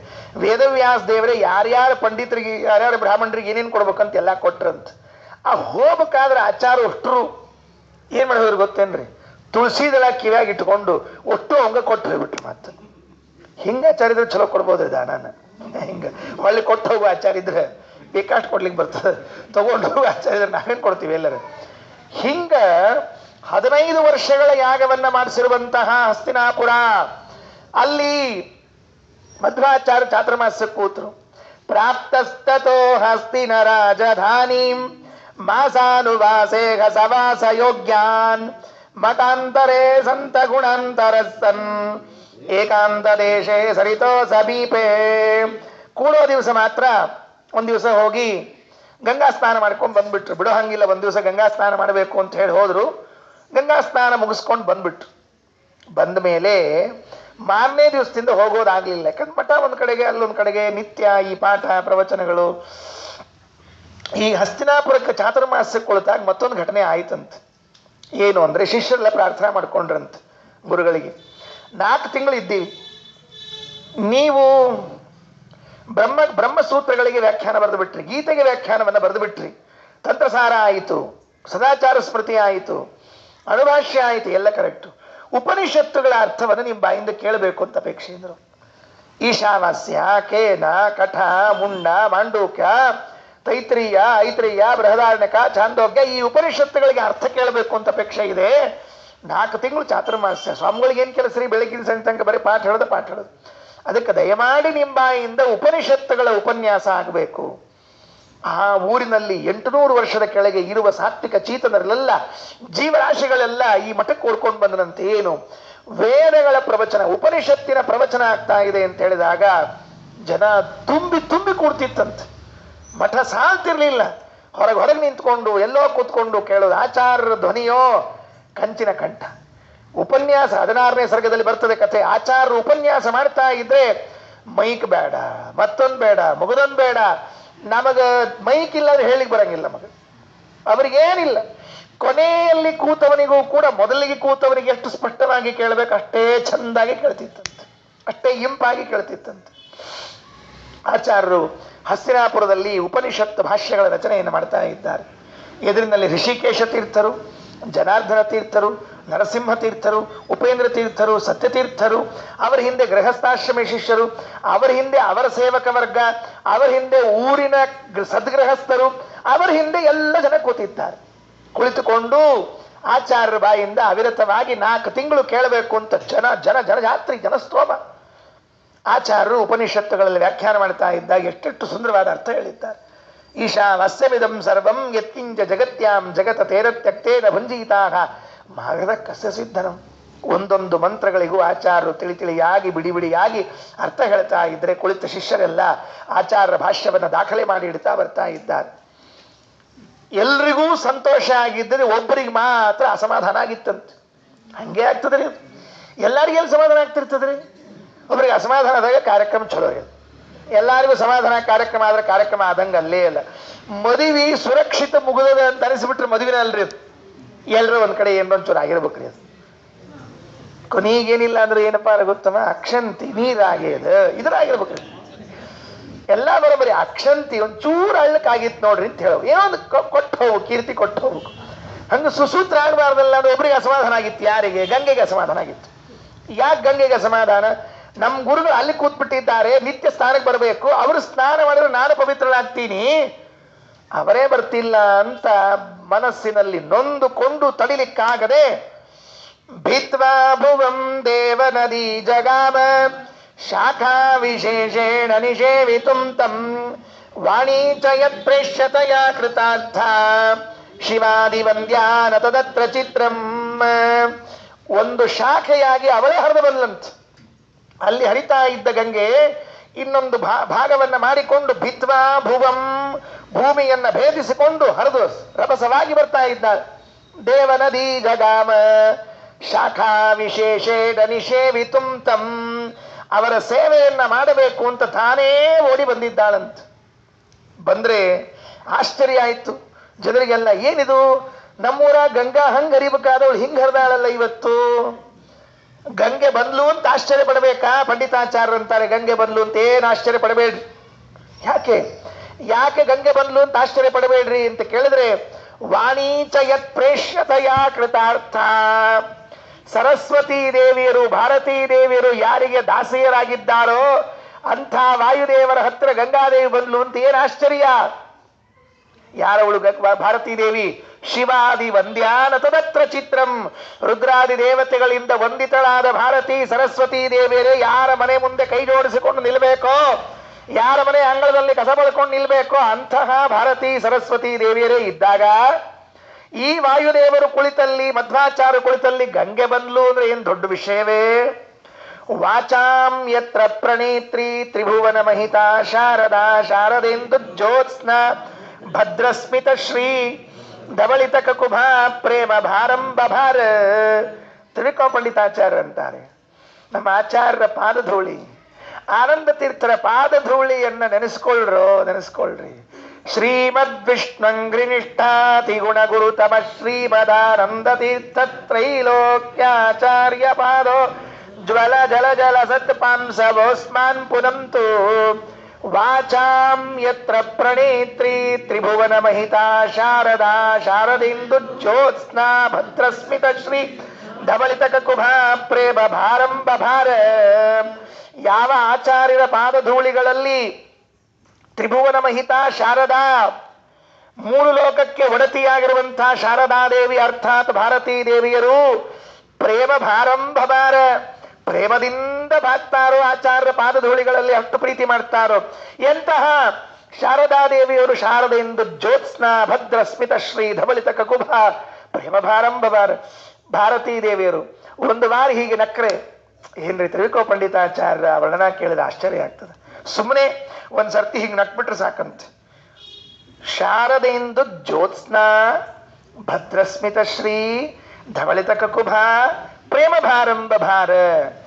ಭಾರತೀ ದೇವಿಯರು ನಕ್ರೆ ಏನು, ಶರತ್ ಪೂರ್ಣಿಮೆಯ ಬೆಳದಿಂಗಳಿರ್ತದಲ್ಲ, ಕಲ್ಪನಾ ಮಾಡ್ಕೊಡ್ರಿ. ಯಾರಿಗಾರ ಸ್ವಲ್ಪ ತಲೆ ಓಡ್ತಿತ್ತು ಅಂದ್ರೆ ಶರತ್ ಪೂರ್ಣಿಮಾ ಇರ್ತದೆ ನೋಡ್ರಿ, ಮಳೆ ಇರೋದಿಲ್ಲ, ಏನಿರೋದಿಲ್ಲ, ಆರಾಮ ಇರ್ತದೆ. ಆ ಶರತ್ ಕಾಲದ ಪೂರ್ಣಿಮಾದ ಕಾಂತಿ ಹೆಂಗ ಜಗತ್ತಿನ ತುಂಬ ಹರಡಿರ್ಬೇಕಲ್ಲ, ಹಂಗ ನಮ್ಮ ಭಾರತೀ ದೇವಿಯರು ನಕ್ರ ಇಡೀ ಜಗತ್ತಿನ ತುಂಬ ಹರಡಬೇಕಂತ. ಏನ್ ಬೆಳಕರಿ, ಏನ್ ನಗು ಅವಳದು, ಅಮ್ಮನವ್ರದು. ಹಲ್ಲು ಅಷ್ಟು ಫಳಫಳ, ಅಷ್ಟು ಸುಂದರ, ಅಷ್ಟು ಸೊಗಸು. ಇವು ಪಾಪ ಏನೇನೋ ಹಚ್ಕೊಂಡು ಬೆಳ್ಳಗೆ ಮಾಡಿ ಕೆಂಪು ಏನೇನೋ ಮಾಡ್ತಾರೆ, ಟ್ರೈ ಮಾಡ್ತಾರೆ. ಕೊನೆಗೆ ಒಂದ್ ದಿವ್ಸ ಇದ್ದದ್ದು ಹೋಗ್ಬಿಡ್ತಾವ. ಯಾರ್ಯಾರ್ದೋ ಇನ್ಯಾರ್ದೋ ತಂದು ಜೋಡಿಸ್ಕೊಂಡಿರ್ತಾರೆ. ಅಂದ್ರೆ ಅದು ಹಂಗಾಗಿರ್ತದ. ಹಂಗಲ್ಲ. ಶ್ರೀಮದ್ ವಿಷ್ಣುಂಗ್ರಿನಿಷ್ಠಾ ಅತಿ ಗುಣ ಗುರು ತಮ ಶ್ರೀಮದಾನಂದ ತೀರ್ಥ ತ್ರೈಲೋಕ್ಯಾಚಾರ್ಯ ಪಾದೋಜ್ವಲ ಜಲ ಜಲ ಸತ್ಪಾಂಸವೋಸ್ಮಾನ್ ಪುನಂತು. ಆಚಾರ್ಯರ ಪಾದಧೂಳಿಗಳು ನಮ್ಮನ್ನು ಪವಿತ್ರವನ್ನಾಗಿ ಮಾಡಲಿ. ಎಂಥವರು? ವಾಚಾಂ ಯತ್ರ ಪ್ರಣೇತ್ರಿ ತ್ರಿಭುವನ ಮಹಿತಾ ಶಾರದಾ, ಮೂರು ಲೋಕದ ಒಡತಿಯಾದ ಶಾರದಾದೇವಿ ಅತ್ಯಂತ ಪ್ರೀತಿಯನ್ನು ಮಾಡ್ತಾ ಇದ್ದಾಳು. ಅಂಥವಳೇ ಇವರ ಹತ್ರ ಬರ್ತಾರೆ ಎಂದ ಮೇಲೆ ಗಂಗಾದೇವಿ ಬಂದಿದ್ದಾಳೆ ಅಂತೇನ್ ದೊಡ್ಡ ವಿಚಾರ ಅಲ್ಲ. ಗಂಗಾದೇವಿ ಬಂದಿದ್ದಾಳೆ ಅಂತೇನ್ ದೊಡ್ಡ ವಿಚಾರ ಅಲ್ಲ. ಗಂಗಾದೇವಿ ಬಂದ್ಲು. ಬಂದ್ರೆ ಬಂದದ್ದು ಅವರೊಬ್ಬರಿಗೆ ಅಲ್ರಿ, ಎಲ್ಲರಿಗೂ ಗೊತ್ತಾತಂತ. ಯಾರೆಲ್ಲರಿಗೂ ಗೊತ್ತಾಯ್ತು? ಊರಾಗಿದ್ದವ್ರಿಗೆ ಎಲ್ಲರಿಗೂ ಗೊತ್ತಾತಂತ. ಅದು ಹೆಂಗ್ರಿಪ್ಪ, ಊರಾಗಿದ್ದವ್ರಿಗೆಲ್ಲ ಹೆಂಗ್ ಗೊತ್ತಾತು ಅಂತ ಕೇಳಿದ್ರೆ ಅದಕ್ಕೆ ಹೇಳ್ತಾರೆ, ಗುರು ಪ್ರಬರ್ಹಸ್ಯ ಪದಾರವಿಂದಂ ವಿದೂರತ ಸಾ ಪ್ರಣನಾಮ ಮೂರ್ತ ಔದಾರ್ಯ ಸೌಂದರ್ಯ ತನುಂ ತನುಂ ತಾಂ ಆಲಕ್ಷ್ಯ ಶಿಷ್ಯೈರತಿ ವಿಸ್ಮಿತಂ ತೈಹಿ. ಗುರು ಪ್ರಬರ್ಹಸ್ಯ ಪದಾರವಿಂದಂ, ಗಂಗೆ ಹರಿದು ನೀರಾಗಿ ಬಂದಲ್ಲ, ಅಲ್ಲೆಲ್ಲ ಜನ ಉಪನ್ಯಾಸ ಕೇಳ್ತಾ ಕೂತಿದ್ದಾರೆ. ಮಠದ ಮುಂದೆ ಹರಿತಾ ಬರ್ತಾ ಇದ್ದಾಳಂತಿಂಗೆ, ಮಠದ ಮೆಟ್ಲ ಕೆಳಗೆ ಗಂಗೆ ಹರಿತಾ ಇದ್ದಾಳೆ. ಏನ್ರಿ, ಒಂದು ಒಂದು ಒಂದು ಮಾತು ಬರ್ತದೆ ಪುರಾಣದಲ್ಲಿ. ಬ್ರಹ್ಮದೇವರು ಮೇರು ಪರ್ವತದಲ್ಲಿ ಒಂದು ಮನೆ ಮಾಡಿಕೊಂಡಿದ್ದಾರಂತೆ. ಬ್ರಹ್ಮದೇವರು ಮೇರು ಪರ್ವತದಲ್ಲಿ ಒಂದು ಮನೆ ಮಾಡಿಕೊಂಡಿದ್ರೆ, ಮನೆ ಮಾಡಿದ ಕೂಡಲೇ ಅವರು 3 ಹೊತ್ತು ತಪ್ಪದೆ ಸಂಧ್ಯಾವಂದನೆ ಮಾಡೋರು ಬ್ರಹ್ಮದೇವರು. ನಮ್ಮಂಗ ಆದಾಗ ಸಂಧ್ಯಾವನೆ, ಆಗದೆ ಇದ್ದಾಗ ವಂದನೆ, ಹಿಂಗಿಲ್ಲ ಅವ್ರದೆಲ್ಲ. ಆದ್ರೆ ಸಂಧ್ಯಾವನೆ ಆಗದೆ ಇದ್ರೆ ವಂದನೆ, ಹಿಂಗಿಲ್ಲ, ಹಂಗಿದ್ದಿದ್ದಿಲ್ಲ ಅವರು. ಸಂಧ್ಯಾವಂದನೆ ಮಾಡಬೇಕು ಅಂತ ಹೇಳಿ ಆಚಮನಂ ಅಂತ ನೀರು ಹಾಕೋಬೇಕಲ್ಲ, ಅದಕ್ಕೆ ವಿಷ್ಣುಪದಿ ಮಹಾನುಭಾವಳಾದ ಗಂಗೆ ನೋಡಿದ್ಲು, ಬ್ರಹ್ಮದೇವರು ಸಂಧ್ಯಾವಂದನೆ ಮಾಡ್ತಿದ್ದಾರೆ, ನಾನು ಹೋಗದೆ ಇದ್ರೆ ಪುಣ್ಯ ತಪ್ಪಿಸ್ಕೊಂಡ್ಬಿಡ್ತೀನಿ ಅಂತ ಹೇಳಿ ಓಡಿಕೊಂಡು ಹರ್ಕೊಂಡು ಬಂದ್ಲಂತ. ಎಲ್ಲಿ ಬಂದ್ಲು ಅಂತ ಕೇಳಿದ್ರೆ ಆ ಬ್ರಹ್ಮದೇವರ ಮನೆಯ ಅಂಗಳದಲ್ಲಿ ಹರ್ಕೊಂಡು ಬಂದ್ಲಂತ. ಮೇರು ಪರ್ವತದಲ್ಲಿ ಇದ್ದ ಬ್ರಹ್ಮದೇವರ ಮನೆಯಲ್ಲಿ ಗಂಗೆ ಒಂದು ಕವಲಾಗಿ ಸೀತಾ ಎಂಬ ಹೆಸರಿನಿಂದ ಹರಿತಾ ಇದ್ದಾಳಂತೆ. ಯಾಕೆ ಅಂದ್ರೆ ವಿಧೇಹೇ ಸಂಧ್ಯಾವಂದನ ಅರ್ಥಂ. ಇಷ್ಟರಿ, ಬೇರೆ ಏನಿಲ್ಲ. ಬ್ರಹ್ಮದೇವ್ರ ದಿವಸ ಸಂಧ್ಯಾನ ಮಾಡ್ಬೇಕಾದ್ರೆ ನಾನು ನೀರು ತಗೊಂಡ್ ಮಾಡ್ಲಿ ಅಂತ ಇಷ್ಟ ಆಶಾ ಅಂತ. ಅಂದ್ರೆ ನದ್ಯಾಭಿಮಾನಿ ದೇವತೆಗಳು, ತೀರ್ಥಾಭಿಮಾನಿ ದೇವತೆಗಳು ನಾವು ಮಾಡುವ ಆಹ್ನಿಕದಲ್ಲಿ ಅಪೇಕ್ಷೆ ಪಡ್ತಿರ್ತಾರೆ. ಸ್ನಾನ ಮಡಿಯಲ್ಲಿ ಬಾವಿಯಲ್ಲಿ ಸ್ನಾನ ಮಾಡ್ತಾ ಇದ್ರೆ ಅಲ್ಲಿರುವಂತಹ ನದ್ಯಾಭಿಮಾನ ದೇವತೆಗಳು ಇವರು ದೇವರ ಪೂಜೆಗೆ ನೈವೇದ್ಯಕ್ಕೆ ನಮ್ಮ ನೀರು ಉಪಯೋಗಿಸ್ಕೊಳ್ತಾರಲ್ಲ ಅಂತ ಸಂತೋಷ ಪಡ್ತಾರಂತೆ. ನಾವು ಮಾಡಬೇಕು ಆ ಕೆಲಸವನ್ನು. ಅದಕ್ಕೆ ನಿತ್ಯ ಏನ್ ಮಾಡದೇ ಇದ್ರು ಗಂಗಾ ಗಂಗೇತಿ ಅಂತ ಕರಿತಿರ್ಬೇಕಂತೆ, ಕರೆದು ಮಾಡ್ತಿರ್ಬೇಕು. ಆಚಾರ್ಯರು ಕುಳಿತಿರುವಂತಹ ಮಠದ ಮುಂದೆ ಬಂತು, ನೋಡ್ತಾ ಇದ್ದಾರೆ ಜನ, ಇದೇ ನೀರು ಬಂತು ಅನ್ನೋದ್ರೊಳಗಾಗಿ ಮೂರ್ತಿಮಂತಳಾಗಿ ಬಂದ್ಬಿಟ್ಲಂತ. ಏನ್ ಚಂದಿದ್ಲು ಮೂರ್ತಿಮಂತಳಾಗಿ. ವರದರಾಜ ಸ್ವಾಮಿಗಳು ತೀರ್ಥ ಪ್ರಬಂಧದಲ್ಲಿ ಗಂಗೆಯನ್ನು ವರ್ಣನೆ ಮಾಡ್ತಾರೆ. ಹೆಂಗಿದ್ಲು ಅಂತ ಕೇಳಿದ್ರೆ ಗಂಗಾ ಮೂರ್ತಿಮಂತಳಾಗಿ ಬಂದ್ಲು ಅಂತ ಇಷ್ಟು ಹೇಳಿದ್ದಾರೆ ನಾರಾಯಣ ಪಂಡಿತಾಚಾರ್ಯ. ನಾರಾಯಣ ಪಂಡಿತಾಚಾರ್ಯ ಹೇಳುವಾಗ ಒಂದು ಮಾತು ಹೇಳಿದರು, ಔದಾರ್ಯ ಸೌಂದರ್ಯ ತನುಂ ತನುಂ ತಾಂ. ಔದಾರ್ಯ ಸೌಂದರ್ಯಗಳೇ ದೇಹವಾಗಿವೆ ಏನೋ ಅನ್ನುವಷ್ಟು ಸುಂದರರಾಗಿದ್ಲಂತೆ ಗಂಗಾದೇವಿ. ಅದಕ್ಕೆ ರಾಜರಂತಾರೆ, ಹೆಂಗಿದ್ದಾಳೆ ಗಂಗಾದೇವಿ ಅಂತ ವರ್ಣನ ಮಾಡಿದ್ದಾರೆ. ಹೇ ಗಂಗೆ ತವ ಕೋಮಲಾಂಘ್ರಿನಲಿನಂ ರಂಭೋರು ನಿವೀಲಸತ್ ಕಾಂಚೀದಾಮ ತನೂದರಂ ಘನಕುಚ ವ್ಯಾಕೀರ್ಣ ಹಾರಂ ವಪುಃ ಸನ್ಮುದ್ರಾಂಗದ ಕಂಕಣ ವೃತಕರಂ ಸ್ಮೇರಂ ಸ್ಫುರತ್ ಕುಂಡಲಂ ಸಾರಂಗಾಕ್ಷಿ ಜಲಾನ್ಯ ಇಂದುರುಚಿಯೇ ಜಾನಂತಿ ತೇನ್ಯೇ ಜಲಾತ್. ಹೇ ಗಂಗೆ, ಅಮ್ಮ ರಾಜರು ಇದು ಗಂಗಾನ ಸ್ತೋತ್ರ ಮಾಡ್ಯಾರ ಕಾಶಿಗೆ ಹೋದಾಗ, ಬಹಳ ಚಂದ್ರ ತೀರ್ಥ ಪ್ರಬಂಧಗಳು. ಹೇ ಗಂಗೆ ತವ ಕೋಮಲಾಂಘ್ರಿನಲ್ಲಿ ನಮ್ಮ ನಿನ್ನ ಪಾದ ಕೋಮಲಾಂಘ್ರಿ, ಮೆತ್ತಗಿನ ಮೃದುವಾದ ಪಾದ ಅಂತ. ಕಮಲದ ಆ ದಳಗಳಿರ್ತಾವಲ್ಲ ಹಂಗ ಮೆತ್ತಗವಂತ ಕೆಂಪಾಗ್ಯವಂತ. ಹೇ ಗಂಗೆ ತವ ಕೋಮಲಾಂಘ್ರಿನಲ್ಲಿ ನಮ್ಮ ರಂಭೋರು ನೀವೀಲಸತ್. ರಂಭ ಊರು ತೊಡಿ ಹೇಗಿದೆ ಅಂತ ಕೇಳಿದ್ರೆ ಬಾಳೆ ಗಿಡದಂತ ತೊಡಿ ಅಂತ ಅದನ್ನ ವರ್ಣನ ಮಾಡಬೇಕು. ಕವಿ ಸಮಯ ಸಿದ್ಧ ಅದು ನಮಗೆ ಅವ ಅರ್ಥ ಆಗಂಗಿಲ್ರಿ. ಅವೆಲ್ಲ ಕಾವ್ಯ ಉಳಿದ್ರೆ ಅರ್ಥ ಆಗ್ತಿರ್ತಾವ. ಇವು ಕೂದ್ಲು ಹೆಂಗವ ಅಂದ್ರೆ ದುಂಬಿದ್ದಂಗವ, ಕಪ್ಪು ಬಣ್ಣದ್ದು ಅಂತ ಹೇಳ್ಬೇಕಾಗ ಏನ್ ಹೇಳಿದ ಏನವ, ಮೂಗು ಸಂಪಿಗೆ ಹೂ ಇದ್ದಂಗೆ, ಮೂಗು ಸಂಪಿಗೆ ಏನ್ರಿ ಅದು ಅಂತ ಹಿಂಗಲ್ಲ, ಕವಿ ಸಮಯ ಸಿದ್ಧ ಅಂತ ಇರ್ತದಂತ. ಅದಕ್ಕೆ ಹೇಳಿದ್ರು ನಿವೀಲಸತ್ ಕಾಂಚೀದಾಮ, ಒಡ್ಯಾಣ ಹಾಕೊಂಡಿದ್ದಾಳಂತೆ. ಒಡ್ಯಾಣ ಒಳ್ಳೆ ಈ ಉಡ್ದಾರ ಇರ್ತದಲ್ಲ, ಉಡ್ದಾರ ಹಾಕೊಂಡಿದ್ದಾಳೆ, ಹಾರ ಹಾಕೊಂಡಿದ್ದಾಳೆ, ಕೈಯಲ್ಲಿ ಬಳೆ ಉಂಗುರ, ಸ್ಮೇರಂ ಸ್ಫುರತ್ ಕುಂಡಲಂ, ಕರ್ಣಕುಂಡಲ ಹಾಕೊಂಡಿದ್ದಾಳೆ. ಸಾರಂಗಾಕ್ಷಿ, ಕಣ್ಣು ಜಿಂಕೆ ಕಣ್ಣಿನಂತೆ ಇದೆ ಅಂತೆ. ರಾಜರಂತಾರೆ ಸಾರಂಗಾಕ್ಷಿ ಅಂತ ಹೇಳಿ. ಅವ್ರು ಯಾವಾಗ ನೋಡಿದ್ರು, ಯಾವಾಗ ಹೇಳಿದ್ರು, ಏನ್ ಅವ್ರಿಗೆ ಪ್ರತ್ಯಕ್ಷನೇ ಇದ್ಲು ಗಂಗಾ. ಪ್ರತ್ಯಕ್ಷನೇ ಇರ್ತಾರೆ ಅವರಿಗೆಲ್ಲ. ರಾಜರಂಥವರಿಗೆ, ವ್ಯಾಸರಾಜರಿಗೆ, ಶ್ರೀಪಾದರಾಜರಿಗೆ, ವಿಜೇಂದ್ರ ಸ್ವಾಮಿಗಳಿಗೆ, ರಾಯರಿಗೆ, ಇವರಿಗೆಲ್ಲ ಗಂಗಾ ಪ್ರತ್ಯಕ್ಷನೇ ರೀ ಅವ್ರಿಗೆ. ಅವರು ಎಲ್ಲಿ ಕರೀತಾರಲ್ಲಿ ಬಂದ್ಬಿಡ್ತಾರೆ. ಅವ್ರದ್ದು ಅಡ್ಜಸ್ಟ್ಮೆಂಟ್ ಇರ್ತದೆ. ನಾವು ಇದ್ದಲ್ಲಿ ನೀವು ಬರ್ರಿ, ನೀವು ಇದ್ದಲ್ಲಿ ನಾವು ಅಷ್ಟು ಮುಗಿದು ಹೋಗ್ತಿರ್ತದೆ. ಜಡಾನ್ಯದಿಂದು ರುಚಿ ಏನದು, ಜಾನಂತಿ ತೇನ್ಯೇ ಜಲಾತ್. ಯಾರು ನಿನ್ನ ಹಿಂಗ ಚಂದ ವರ್ಣ ಮಾಡಿದ್ದನ್ನು ತಿಳ್ಕೋತಾರ ನೋಡು, ಅವರು ಜಲ ಅಲ್ಲ. ಜಲ ಅಲ್ಲ ಅಂದ್ರೆ ಲಡೆಯೋರ ಭೇದ, ಜಡ ಅಲ್ಲ, ಜ್ಞಾನಿಗಳು ಅಂತ ಅರ್ಥ ಅಂತ ಮಾಡಿದ್ರು. ಹಿಂಗೆ ಚಂದ ವರ್ಣನ ಮಾಡ್ಯಾರ. ಅಂತೂ ಗಂಗಾ ಬಂದರಿ. ಇನ್ನೊಂದು ಮಾತು ಹೇಳ್ಯಾರ ಸ್ವಾಮಿಗಳು, ಗಂಗಾನ ಬಗ್ಗೆ ಹೇಳ್ಬೇಕಾದ್ರೆ ಅದೊಂದು ಹೇಳಿ ಮುಗಿಸ್ಬಿಡ್ತೀನಿ. ಚಂದದ ಹೇಳ್ಬಿಡ್ಬೇಕು, ಸಿಕ್ಕಾಗಿ ಹೇಳ್ಬಿಡ್ಬೇಕ್ರಿ. ಆಮೇಲೆ ಏನಾಗ್ತದೆ ಗೊತ್ತಿಲ್ಲ. ಮತ್ತೆ ಏನ್ರಿ ಆಚಾರ ಹಂಗಂದ್ರೆ ಸಿಕ್ಕಾಗಿ ಹೇಳ್ಬೇಕು ಅಂದ್ರೆ ಗಾಳಿ ಬಂದಾಗ ತೂರ್ಕೋ ಅಂತ ಹಂಗೆ ಅಂತಿರಂಗಿಲ್ಲ, ಎಣ್ಣೆ ಬಂದಾಗ ಹಚ್ಕೋ ಅಂತ ಹಿಂಗೆ ಅಂತಿರಂಗಿಲ್ಲ, ಎರ್ಕೊಳ್ಬೇಕಾದ್ರೆ ಡೊಕ್ಕೋ ಅಂತ ಹಿಂಗೆ ಅಂತಿರಂಗಿಲ್ಲ. ಹಂಗೆ ಆಕೆ ಕೇಳಿದ್ರಂತ ರಾಜರು, ಯಾಕವಾ ಗಂಗಾ, ನಿಂಗೆ ನಾನು ಉದ್ಧಾರ ಮಾಡ್ಲಿಕ್ಕೆ ಏನು ಬೇಸರ ಆಗಿದೆ ನಿನಗೇನ್ರ? ಹಿಂಗೆ ಬೈದು ಸ್ತೋತ್ರ ಮಾಡ್ಲಿಕ್ಕೆ ಬರ್ತದ್ರಿ. ಹಿಂಗೆ ಅಂದ್ರೆ ಬೈದು ಸ್ತೋತ್ರ ಮಾಡೋದಂತ ಒಂದು ಅಲಂಕಾರ, ನಿಂದಾಸ್ತುತಿ ಅಂತ ಹಿಂಗೊಂದು ಕರಿತಿರ್ತಾರೆ. ಅದಕ್ಕೆ ಬೈದು ಸ್ತೋತ್ರ ಮಾಡೋದಂತ ಏನಂದ್ರು, ಅಸ್ತಿ ಸ್ಪರ್ಶನ ಮಾತ್ರತಃ ಕಿಮು ತವ ಶ್ರೇಯ ಪ್ರದತ್ವಂ ಗತಂ ವಿಸ್ತೀರ್ಣಾನ ಕಿಮಚ್ಯುತಸ್ಯ ನಗರಿ ಮನ್ಮಾತ್ರ ದೇಶೋಜ್ಜಿತ ತದ್ವರ್ತ್ಮಾಪಿ ಸಕಂಟಕಂ ಕಿಮು ಸತಾಂ ಸಂತಾನ ಜೋಹಂ ನ ಕಿಂ ಕಸ್ಮಾದಂಬನ ಮೇ ಪ್ರದಾಸ್ಯಸಿ ಪದಂ ಗಂಗೆ ಕಿಲಾರ್ಥ ಪ್ರದಂ. ಅಮ್ಮ, ಯಾಕೆ ನಿನಗೆ ಶಕ್ತಿ ಕಡಿಮೆ ಆತೇನು ಉದ್ಧಾರ ಮಾಡೋ ಶಕ್ತಿ? ಯಾಕಂತ ಕೇಳಲಿಕ್ಕೆ ಗಂಗಾ ಸುಳ್ಳು ಯಾಕ್ರಿಪ್ಪ, ನಮಗೇನು ಕಡಿಮೆ ಆಗಿದೆ? ಅಲ್ಲಲ್ಲ, ಅಸ್ಥಿ ಸ್ಪರ್ಶನ ಮಾತ್ರತಃ, ಅಸ್ಥಿಗಳ ಸ್ಪರ್ಶ ಮಾಡಿದ್ದಕ್ಕೆ ನಿನ್ನ ಶಕ್ತಿನೇ ಕಡಿಮೆ ಆಯ್ತೋ ಏನೋ? ಯಾಕೆ ಹೇಳ್ರಿ? ಸತ್ತವರ ಅಸ್ಥಿ ಎಲ್ಲ ವೈದ್ ಗಂಗಲ್ ಹಾಕೋದಂತ. ಅದೊಂದು ತಲೆ ಕೆಟ್ಬಿಟ್ಟಿದ್ರೆ ಎಲ್ಲರಿಗೂ. ಅಂದ್ರೆ ಹಂಗಲ್ಲ, ಹಂಗನ್ಲಿಕ್ಕೆ ಹೋಗ್ಬಾರ್ದು ಪಾಪ, ಎಲ್ಲರಿಗೂ ತಲೆ ಚಲೋ ಅದ. ಏನೋ ಅಂದ್ರೆ ಸತ್ಕೊಳ್ಳೆ ಗಂಗಾಕ್ ಹಾಕ್ಬೇಕು ಅಸ್ಥಿನ ಅಂತ ಇರ್ತಾರೆ. ಕೆಲವರು ಇಲ್ಲಿಂದ ಕೊರಿಯರ್ ಮಾಡಿರ್ತಾರ್ರಿ, ಏನು ಅಂತ ಕೇಳಬೇಡ್ರಿ. ಮತ್ತೆ ಅಸ್ಥಿಗಳನ್ನ ಕೊರಿಯರ್ ಮಾಡ್ತಾರ, ಅಲ್ಲಿ ಗಂಗಾಕ್ ಹಾಕ್ಲಿಕ್ಕೆ ಅಂತ ಹೇಳ್ತಾರ.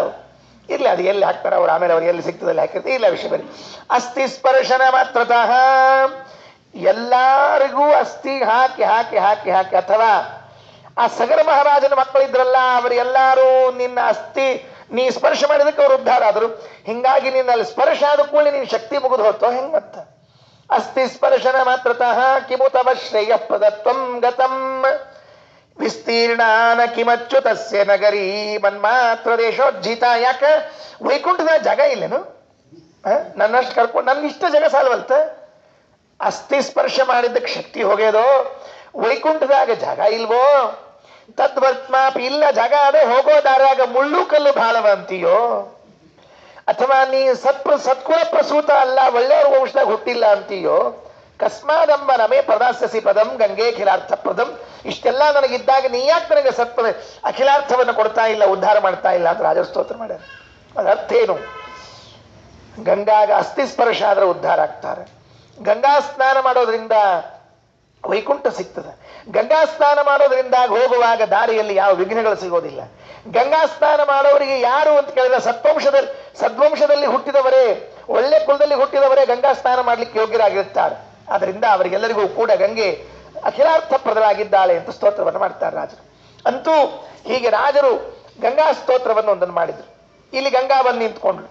ಸಾಷ್ಟಾಂಗ ಅಂದ್ರೆ ಆ ಸಾಕ್ಷಾತ್ತಾಗಿ ಎಲ್ಲರೂ ನೋಡ್ತಾ ಇದ್ದಾರೆ ಗಂಗೆ ಬಂದದ್ದನ್ನ. ಔದಾರ್ಯ ಸೌಂದರ್ಯ ತನುಂ ತನುಂ ತಾಂ ಆಲಕ್ಷ್ಯ ಶಿಷ್ಯೈರತಿ ವಿಸ್ಮಿತಂ ತೈಹಿ. ಎಲ್ಲರೂ ನೋಡಿದ್ಲು ಗಂಗೆ ಬಂದು ದೂರದಲ್ಲಿ ಆಚಾರ್ಯಗೆ ನಮಸ್ಕಾರ ಮಾಡಿಲ್ಲಂತ. ದೂರದಲ್ಲಿ ಮುಟ್ಟೋ ಹಂಗಿಲ್ಲ ಸ್ವಾಮಿಗಳಿಗೆ, ಮಡಿಯಲ್ಲಿ ಮುಟ್ಟಿ ಸ್ವಾಮಿಗಳಿಗೆ ಮೆಲ್ಗಿ ಮಾಡೋ ಹಂಗಿಲ್ಲ. ಮತ್ತು ಸ್ತ್ರೀಯ ಸ್ಪರ್ಶ ಆಗಬಾರ್ದು, ಎಂದೆಂದೆಂದೆಂದೂ ಇಲ್ಲ. ಒಂದು ಕತೆ ಕೇಳಿದ್ದೆ ನಾನು. ರಘುವೀರ ತೀರ್ಥರು ಅಂತ ಒಬ್ಬರು ಸ್ವಾಮಿಗಳು ಕೂಡ್ಲಿ ಮಠದಲ್ಲಿ, ಮೊನ್ನೆ ಆರಾಧನೆ ಆಯಿತು ಶುಕ್ಲ ಪಕ್ಷದಲ್ಲಿ ಅವರದು. ಆ ರಘುವೀರ ತೀರ್ಥ ಶ್ರೀಪಾದಂಗಳವರು ಒಂದು ಊರಲ್ಲಿ ಈ ನವರಾತ್ರಿ ಇದ್ರಂತೆ. ನವರಾತ್ರಿ ಇದ್ದಾಗ ಒಂದು ದಿವಸ ಏನಾಯಿತು ಅಂದ್ರೆ, ಅವಾಗೆಲ್ಲ ಕರೆಂಟ್ ಅಷ್ಟು ಸರಿಯಾಗಿ ಇರ್ತಿದ್ದಿಲ್ಲ.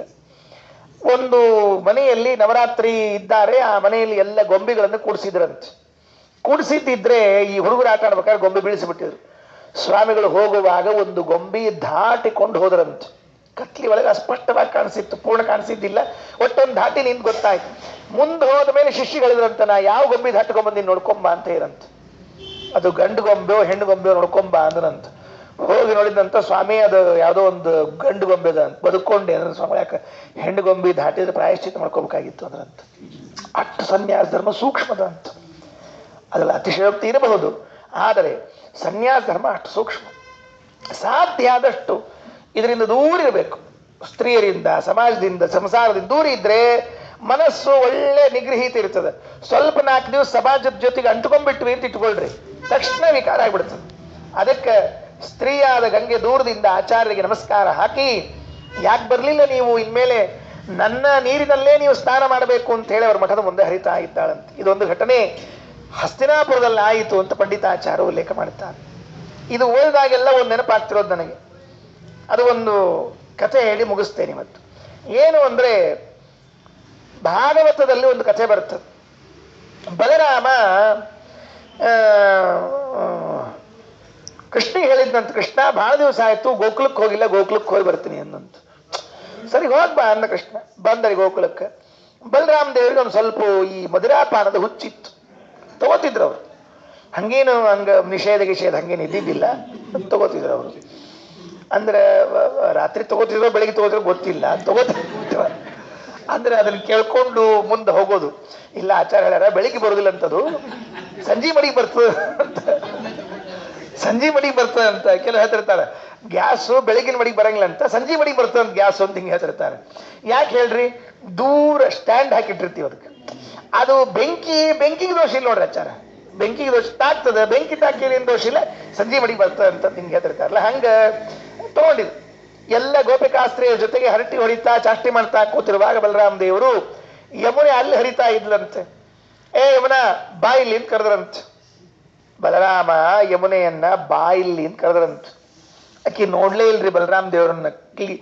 ಕ್ಷೀಬೋಯಂ ಕುಡ್ಕೊಂಡು ಇವ್ ಹೋಗ್ಬಿಟ್ರು, ಕುಡಿದು ಬಿಟ್ಟಿದ್ದಾನೆ, ಹೋಗೋದು ಹೆಂಗಂತ ಹೋಗ್ಬಿಟ್ರೆ ಬಲರಾಮನಿಗೆ ಇಷ್ಟು ಸಿಟ್ಟು ಬಂತಂತೆ. ಭಾಗವತ ಉಲ್ಲೇಖ ಮಾಡ್ತದೆ, ನೇಗಿಲು ತಗೊಂಡ್ರಂತೆ, ತಮ್ಮ ನೇಗಿಲು.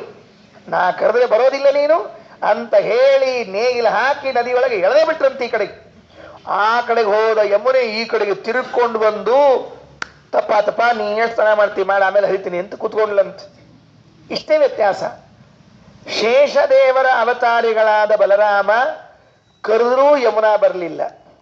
ವಾಯುದೇವರ ಅವತಾರರಾದ ಮಧ್ವಾಚಾರ್ಯ ಕರೆದೇ ಇದ್ರು, ಗಂಗೆ ಬಂದು. ಇಷ್ಟೇ ತಿಳ್ಕೊಳ್ರಿ, ಯಾರು ಜೀವೋತ್ತಮರು ಅಂತ ಅರ್ಥ ಆಗ್ಬಿಡ್ತದೆ. ನದಿಗಳಲ್ಲೂ ಯಾರು ಉತ್ತಮರು? ಗಂಗೆ. ಆ ಕಡೆ ಯಮುನೆ ಅನಂತರದಲ್ಲಿ. ಯಾಕೆ ಶೇಷದೇವರು ಅನಂತರದಲ್ಲಿ, ಯಮುನಾ ಅನಂತರದಲ್ಲಿ, ಗಂಗೆ ಶ್ರೇಷ್ಠ ನದಿ, ಆಚಾರ್ಯ ಶ್ರೇಷ್ಠರು. ಅಂದ ಮೇಲೆ ವಾಯು ಜೀವೋತ್ತಮತ್ವ ಈ ಘಟನೆಯಿಂದ ಸಿದ್ಧ ಆಗ್ತದೆ ಅಂತ ತಿಳ್ಕೊಳ್ರಿ. ಹೀಗೆ ಹೇಳಿದರು. ಇದು ಮುಗಿದ ಮೇಲೆ 37ನೇ ಶ್ಲೋಕದಲ್ಲಿ ಆಚಾರ್ಯ ಇನ್ನೊಂದು ಕಡೆಗೆ ಬಂದ್ರಂತೆ. ಎಲ್ಲಿ ಬಂದರು? ಚಾತುರ್ಮಾಸ್ಯ ಮುಗೀತ ಆಚಾರ್ಯರು 4 ತಿಂಗಳು ಅದ್ಭುತವಾಗಿ ಉಪನಿಷತ್ತುಗಳ ಪಾಠ ಪ್ರವಚನಗಳೆಲ್ಲ ಆಯಿತು. ಊರಿನ ಜನ ಯಾಕೆ ಹೊಂಟೀರಿ ಸ್ವಾಮಿಗಳ ನಮ್ಮೂರಾಗಿರಿ. ನಮಗೂ ಹಂಗ ಆಗ್ತಿತ್ರಿ, ನಮ್ಮೂರಾಗ ಸ್ವಾಮಿಗಳು ಬಂದಾಗ ಸುಳ್ಳ ಹೊಂಟ್ರು. ಯಾಕೆ 2 ಹೊತ್ತು ಅಡಿಗೆ ಇಲ್ಲೇ ಇಲ್ಲ ಮನ್ಯಾಗ, ಒಲಿ ಹೊತ್ಸೋಂಗ್ ಇಲ್ಲೇ ಇಲ್ರಿ ನಮಗೆ. ಮತ್ತೆ ಉಳಿದವ್ರಿಗೆ ಗೊತ್ತಿಲ್ಲ, ಸುಳ್ಳ ಪಾಪ ಉಳಿದವ್ರಿಗೆ ಅನ್ಲಿಕ್ಕೆ ಹೋಗಲ್ಲ. ಆಚಾರಗಳಿಗೆ ಬರ್ರಿ ಅಂತ ಹೇಳ್ತಿರ್ತಾರೆ, ನಾವು ಹೋಗ್ತಿರ್ತೀವಿ. ಹೋದಾಗೊಮ್ಮೆ ಬಂದಾಗೊಮ್ಮೆ ತಮಗೆ ತುಂಬಿಕೊಂಡು ಮನೆಗೆ ಹೋಗ್ಬಿಡ್ತಿರ್ತೀವಿ ಅಷ್ಟೇ. ಅಂದ್ರೆ ಆ ಕ್ಯಾರಿಯರ್ ಅಂತಂದು ಇರ್ತದ್ರಿ, ಅದು ಮಠದ ಕ್ಯಾರಿಯರ್ ಅಂತ ಒಂದು ಬೇರೆ, ಸಾಮಾನ್ಯ ಕ್ಯಾರಿಯರ್ ಒಂದು ಬೇರೆ, ನಾವು ಇನ್ನೊಬ್ಬರಿಗೆ ಕೊಡೋ ಕ್ಯಾರಿಯರ್ ಒಂದು ಬೇರೆ ಇರ್ತದೆ. ಕ್ಯಾರಿಯರ್ ಅನೇಕ ವಿಧ, ಮಠಸ್ಯ ಕ್ಯಾರಿಯರ್ ಏಕ ವಿಧ, ಹಿಂಗೆ ಬೇರೆ ಬೇರೆ ಇರ್ತಾವೆಲ್ಲ ಇರು. ಹಿಂಗಾಗಿ ನಮಗೆ ಭಾಳ ಚಲೋ ಇರ್ತಿತ್ತು. ನಮ್ಮ ಸ್ವಾಮಿಗಳು ಇಲ್ಲಿ 1 ತಿಂಗಳಿದ್ರು ನೋಡ್ರಿ ಹಿಂದಕ್ಕೆ. ಆಮೇಲೆ ಸುಧಾಮಂಗಳಿತ್ತು. ಎಷ್ಟು ಆನಂದ ರೀ ಎಲ್ಲರ. ಒಲಿ ಒಳಗೆ ಬೆಕ್ಕ ಮಲ್ಕೊಂಡಿದ್ದು ರೀ, ಒಲಿ ಒಳಗೆ ಬೆಕ್ಕ ಮಲ್ಕೊಂಡು, ಅದು ಒಲಿ ಹೊಚ್ಚಿಲ್ಲ ಅಂತ ಇದಕ್ಕೆ ಹಂಗೆ ಹೇಳ್ತಿದ್ರು ಹಿಂದಕ್ಕೆ. ಹಳ್ಳಿ ಒಳಗೆ ಒಲ್ಯಾಗ ಬೆಕ್ಕ ಮಲಗಿದ್ರೆ ಒಲಿ ಹೊಚ್ಚಿಲ್ಲ ಅಂತ ಅರ್ಥದಕ್ಕೆ. ಅದಕ್ಕೆ ನಮ್ಮ ಮತ್ತೆ ಸ್ವಾಮಿಗಳು ಹೊಂಟ್ರು, ಆಚಾರ ಹೊಂಟ್ಗಳು, ಚಾತುರ್ಮಾಸ ಹೊಂಟ್ಕೊಳ್ಳಿ ಊರಾಗಿದ್ದವ್ರಲ್ಲೇ ಹೋಗ್ಬ್ಯಾಡ್ರಿ. ಅವ್ರಿಗೆಲ್ಲ ಊಟದ ಚಿಂತೆ ಇದ್ದಿದ್ದಿಲ್ರಿ, ಪಾಠದ ಚಿಂತೆ ಇತ್ತು ರೀ ಅವ್ರಿಗೆ. ನಮಗೆ ಊಟದ ಚಿಂತೆ, ಅವರಿಗೆ ಪಾಠದ ಚಿಂತೆ. ಇಷ್ಟ ರೀ. ಜಿಜ್ಞಾಸುಗಳಿಗೂ ಅಜಿಜ್ಞಾಸುಗಳಿಗೂ ಇಷ್ಟ ವ್ಯತ್ಯಾಸ. ಆಚಾರ ಅಂದರು, ಇಲ್ಲ ಮುಂದಿನ ಊರಿನಾಗೂ ಹಿಂಗೆ ಚಾತುರ್ಮಾಸಕ್ಕೆ ಕೊಡ್ಬೇಕಾಗ್ಯದ, ಅಲ್ಲೂ ಕರಿತಿರ್ತಾರೆ, ಹೋಗ್ಬೇಕು ಅಂತ ಹೊಂಟುಬಿಟ್ರು. ಬಂದರು, ಕಾಶಿಗೆ ಬಂದಿದ್ದಾರೆ. ಎಂಥ ಅದ್ಭುತವಾದ ಕ್ಷೇತ್ರ. ತೇನೋಪಯಾತೇನ ಕದಾಚರಾತ ವಾರಾಣಸೀಂ ಪಾಪ ನಿವಾರಣೇನ ಅವಾದಿವಾಣಿ ಬಲಿನ ಸ್ವಶಿಷ್ಯಾನ್ ವಿಲೋಕ್ಯ ಲೀಲಾವಸರೇ ವಲಿಪ್ತಾನ್ ವಾರಾಣಸಿ ಪಾಪ ನಿವಾರಣೇನ. ಏನೋ ಅದ್ಭುತವಾಗಿರುವಂಥ ಮಾತು. ವಾರಾಣಸಿ ಕ್ಷೇತ್ರಕ್ಕೆ ಬಂದಿದ್ದಾರಂತೆ. ವಾರಾಣಸಿ 2 ನದಿಗಳು, 2 ನದಿಗಳ ಮಧ್ಯದಲ್ಲಿ ಇರತಕ್ಕಂತಹ ಒಂದು ಕ್ಷೇತ್ರ ಕಾಶಿ ಕ್ಷೇತ್ರ. ಕಾಶಿ ಅವತ್ತಿನಿಂದ ಇವತ್ತಿನ ತನಕ ಎಲ್ರಿಗೂ ಆಕರ್ಷಣೀಯ ಸ್ಥಳ ರೀ ಅದು ಕಾಶಿ ಎಂಬುದು. ಅಯೋಧ್ಯ ಮಥುರಾ ಮಾಯಾ ಕಾಶಿ ಕಾಂಚಿ ಅವಂತಿಕಾ ಪುರಿ ದ್ವಾರಾವತಿ ಚೈವ ಸಪ್ತೈತಾ ಮೋಕ್ಷದಾಯಿಕಾ. ಮೋಕ್ಷದಾಯಿಕಾ ಮೋಕ್ಷಪ್ರದವಾದ ಕ್ಷೇತ್ರಗಳಲ್ಲಿ ಕಾಶಿ. ಕಾಶಿ ಪಂಡಿತರು ಅಂತ ಇರ್ತಿದ್ರು ಹಿಂದಕ್ಕೆ. ಒಂದು ಕಾಂಚಿ ಪಂಡಿತರು, ಒಂದು ಕಾಶಿ ಪಂಡಿತರು. ಉತ್ತರದಾಗ ಕಾಶಿ, ದಕ್ಷಿಣದಾಗ ಕಾಂಚಿ. ಎರಡೂ ವಿದ್ವತ್ತಿನ ತವ್ರ ಮನೆ ರೀ, ವಿದ್ವಾಂಸರ ತವ್ರ ಮನೆ ಅಂತ ಕರ್ಸ್ಕೊಂಡಿದ್ರಿ. ಕಾಶಿಗೆ ಹೋಗಿ ಬಂದಾನ ಅಂತಂದ್ರೆ ಭಾರಿ ಪಂಡಿತ ಅಂತಂತ್ರಿ. ನಮ್ಮಲ್ಲಿ ಕಾಶಿ ಪಂಡಿತರು ಅದು ಏನಾತ್ರಿ, ಕಾಶಿಗೆ ಹೋಗಿ ಓದಿ ಬಂದು ಪಂಡಿತರ ಆದ್ಮೇಲೆ ಮುಂದೆ ಲಗ್ನ ಮಾಡ್ಕೋತಿದ್ರು. ಅದು ಹೋಗಿ ಕೊನೆ ಕಾಶಿ ಯಾತ್ರೆ ಆಗ್ಬಿಡ್ತ್ರಿ. ಅದು ಕಾಶಿಗೆ ಹೋಗಿ ಓದಿ ಬಂದು ಪಂಡಿತರಾದ್ಮೇಲೆ ಲಗ್ನ ಮಾಡ್ಕೊಂಡು ನಿಯಮ ಇತ್ತು, ಹೋಗ್ಬಿಡ್ತದು. ಅದೇನಾಯ್ತು, ಆಮೇಲೆ ಕಾಶಿ ಯಾತ್ರೆ ಶುರುವಾಯ್ತು. ಇವೆಲ್ಲ ಹೋಗ್ತಾನೆ ಕಾಶಿಗೆ. ಇವ ಆಫೀಸ್ ಬಿಟ್ಟು ಮನೆಗೆ ಹೋಗ್ಲಿಕ್ಕೆ ತಯಾರಿಲ್ಲ, ಕಾಶಿಗೆ ಹೋಗ್ತಾನಂತಲ್ಲಿ ಇವ. ಬೆಳಿಗ್ಗೆ ಎದ್ದು 7ಕ್ಕೆ ಮನೆ ಬಿಟ್ಟಿರ್ತಾನ್ರಿ. ಹೇಳ್ತೀನಿ, ಇವ ಸಾಫ್ಟ್ವೇರ್ ಇಂಜಿನಿಯರ್ ಅಂತ ಹೆಸರು ಪಾಪ. ರಾತ್ರಿ 11, 12ಕ್ಕೆ ಬಂದು ಹಿಂಗೆ ಮಲಗಿರ್ತಾನ್ರಿ. ಮತ್ತೆ ಹಂಗೆ 6ಕ್ಕೆ ಹಿಂಗೆ ಹೇಳ್ತಾನೆ, ಸೀದಾ ಹೋಗ್ಬಿಡ್ತಾನೆ 3-10 ನಿಮಿಷ ಆಚಾರ. ಮತ್ತೆ ನಿತ್ಯಾನೇಕ ಆಫೀಸ್ನಾಗ ಅಲ್ಲ ಅಲ್ಲಿ. ಹಿಂಗಾಗಿ ಇವೇನು ಕಾಶಿಗೆ ಹೋಗ್ತಾನೆ. ಕೊನೆಗೆ ವಿಚಾರ ಮಾಡಿದ್ರು, ಅಲ್ಲಿ ಕಾಶಿ ಬೇಡ, ಕಲ್ಯಾಣ ಮಂಟಪದ ಸುತ್ತ ಹಾಕಿಸ್ಬಿಟ್ರೆ ಕಾಶಿ ಯಾತ್ರಾ ಆತು ಅಂತ ತಿಳ್ಕೊಂಡ್ಬಿಟ್ರು.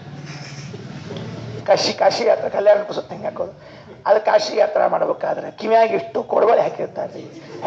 ನೋಡ್ಬೇಕ್ರಿ, ಅದೆಲ್ಲ ನಮಗೆ ಹಾಕಿಬಿಟ್ಟಿದ್ರು ಕೊಡಬಾಳಿ. ಅವು ಕಾಶಿ ಯಾತ್ರಾ ಅಂದ್ಬಿಟ್ರು. ಆಮೇಲೆ ಕಾಶಿ ಮುಂದೆ ಹಾಕೊಂಡು ಜಿಗಿಬೇಕಂತದನ್ನ, ಬೀಳ್ಬಾರ್ದು. ಮತ್ತು ಅದು ಏನ್ರಿ, ಹಸಿ ಕಡ್ಲಿ ಇಟ್ಟಿನ ಕೊಡಬಾಳಿ ಚಲೋ ಕರೆದಿದ್ದ ಸುಳ್ಳ ಕಾಶಿ ಯಾತ್ರೆ. ಇದು ಯಾವ ಕಾಶಿ ಯಾತ್ರೆ ಬೇಕಾಗಿತ್ರಪ್ಪ ನಮಗ? ಕೃಷ್ಣ ಕಾಶಿ ಯಾತ್ರೆ ಮಾಡೇನ್ರಿ, ನಂದು ಬಿಟ್ಬಿಡ್ರಿ. ನಮ್ಮಂತವ್ರ ಕತಿ ಬಿಟ್ಟು ಕೃಷ್ಣ ಕಾಶಿ ಯಾತ್ರೆ ಮಾಡ್ಬೇಕ. ಎಲ್ಲರ ರುಕ್ಮೇಶ್ವರ ದೇವರ ವಾದರಾಜಸ್ವಾಮಿ ಹತ್ರ ಕೃಷ್ಣ ಕಾಶಿ ಯಾತ್ರೆ ಮಾಡ್ಕೊಂಡ್ ಬಂದ ಅಂತ ತಿಳ್ಕೊಂಡು ಹೇಳಿ, ಅದು ಕಾಶಿಗೆ ಹೋಗಿ ಅಧ್ಯಯನ ಮಾಡಿಕೊಂಡು ತಿರುಗಿ ಬಂದ ಮೇಲೆ ಕಾಶಿ ಯಾತ್ರೆ ಮಾಡ್ತಿದ್ರು. ಕಾಶಿ ಪಂಡಿತರು ಅಂತ ಇರ್ತಿದ್ರು. ಈಗೂ ಇದ್ದಾರ್ರಿ ಕಾಶಿಯ ಪಂಡಿತರು, ಕಾಸಿನ ಪಂಡಿತರು. ಇಷ್ಟ ವ್ಯತ್ಯಾಸ ಆಗಿದೆ, ಅಷ್ಟು ಬೇರೆ ಇಷ್ಟೇ. ಕಾಸು ಇಷ್ಟೇ ವ್ಯತ್ಯಾಸ ಆಗಿದೆ. ಅಲ್ಲಿ ಹೋಗಿ ಬಂದ್ರೆ ಒಳ್ಳೆ ವಿದ್ವಾಂಸರಾಗ್ತಿದ್ರು ಅಂತ. ಹಂಗ ಕೆಲವರು ಭ್ರಮೆ ಒಳಗೆ ಹೋಗಿ ಬಂದ್ಬಿಟ್ರಿ. ಒಂದು 6 ತಿಂಗಳು ಅಲ್ಲಿದ್ದು ಬಂದ್ಬಿಟ್ರು. ಬೋರ್ಡ್ ಹಾಕೊಂಡ್ಬಿಟ್ರು ಮನೆ ಮುಂದೆ, ರಿಟರ್ನ್ ಕಾಶಿ ರಿಟರ್ನ್ ಅಂತ ಅಂದ್ಬಿಟ್ರೆ ಅವ್ರ ಮನೆ ಮುಂದೆ ಹೋಗ್ಬೇಕಾದ್ರೆ ಎಲ್ಲ ಗಾಬರಿ ಕೆಲವರಿಗೆ. ಯಾಕಂತ ಕೇಳ್ಬೇಡ್ರಿ, ಆಮೇಲೆ ಹೇಳ್ತೀನಿ. ಮತ್ತೆ ಅದೊಂದು ಕಥೆ ಅದ. ಹಿಂಗಾಗಿ ಆ ಕಾಶಿ ಯಾತ್ರಾ, ಕಾಶಿ ಪಂಡಿತರು ಒಂದು ಭಾರಿ ಇದು. ಆಚಾರ್ಯ ಕಾಲದಲ್ಲಂತರೂ 800 ವರ್ಷದ ಹಿಂದೆ ವಿದ್ವಾಂಸರು ತಾಂಡವ ಅಲ್ಲಿ. ಏನು ಆ ಗಂಗಾ ನದಿ, ಅಲ್ಲಿ ಕಾಶಿ ವಿಶ್ವನಾಥ ಬೇರೆ ಬಂದುಬಿಟ್ಟಿದ್ದಾರೆ, ಮಹಾನುಭಾವ ರುದ್ರದೇವರು. ಅದಕ್ಕೆ ವಾದರಾಜಸ್ವಾಮಿ ಚಾಷ್ಟೆ ಮಾಡ್ತಾರೆ ತೀರ್ಥ ಪ್ರಬಂಧದೊಳಗೆ. ರುದ್ರದೇವರ ಎಲ್ಲರಿಗೂ ಹೆಂಡತಿ ಮೇಲೆ ಪ್ರೀತಿ ಇದೆ, ಆದ್ರೆ ಈ ಪ್ರೀತಿ ಇಲ್ಲ ಅಂದ್ರು. ಇದು ವಾದರಾಜಸ್ವಾಮಿಗಳದು ರುದ್ರದೇವರು ಚಾಷ್ಟೆ ಇದು. ಏನು ಹೌದು, ಎಲ್ಲರಿಗೂ ಹೆಂಡತಿ ಮೇಲೆ ಪ್ರೀತಿ ಅದ ಇಲ್ಲ ಅಂದಿಲ್ಲ, ಆದ್ರೆ ನಿಮಗೆ ಇಷ್ಟದ ಅಂತ ಗೊತ್ತಿದ್ದಿದ್ದಿಲ್ಲ ಅಂದ್ರು. ಅವ್ರು ಶ್ಲೋಕ ಮಾಡ್ಯಾರ್ರಿ ಅವರು ತೀರ್ಥ ಪ್ರಬಂಧದೊಳಗೆ. ವಾದರಾಜಸ್ವಾಮಿ ಮಾಡಿ ಶ್ಲೋಕ ಏನು ಭಾಳ ಚಮತ್ಕಾರದ. ನಿಮಗೇನು ಮನೆ ಇದ್ದಿದ್ದಿಲ್ಲೇನು? ಇತ್ತಲ್ಲ ನಿಮಗೆ, ಮತ್ತೆ ಕಾಶಿಗೆ ಬಂದ್ರಿ ನೀವು. ರೂಪ್ಯಾಚಲೆ ಕೃತಪದೋಪಿ ಗಿರೀಂದ್ರ ಪುತ್ರಿ. ನನ್ನ ಶ್ಲೋಕ ಅಲ್ಲ, ನನ್ನ ಶಬ್ದ ಅಲ್ಲ. ರೂಪ್ಯಾಚಲೆ ಕೃತಪದೋಪಿ ಗಿರೀಂದ್ರ ಪುತ್ರಿ ಪ್ರೇಮ ಪ್ರವಾಹ ಭರಮಾನಿತ ಮಾನಸೋಪಿ. ಗಿರೀಂದ್ರ ಪುತ್ರಿ ಪ್ರೇಮ ಪ್ರವಾಹ ಭರಮಾನಿತ ಮಾನಸೋಪಿ.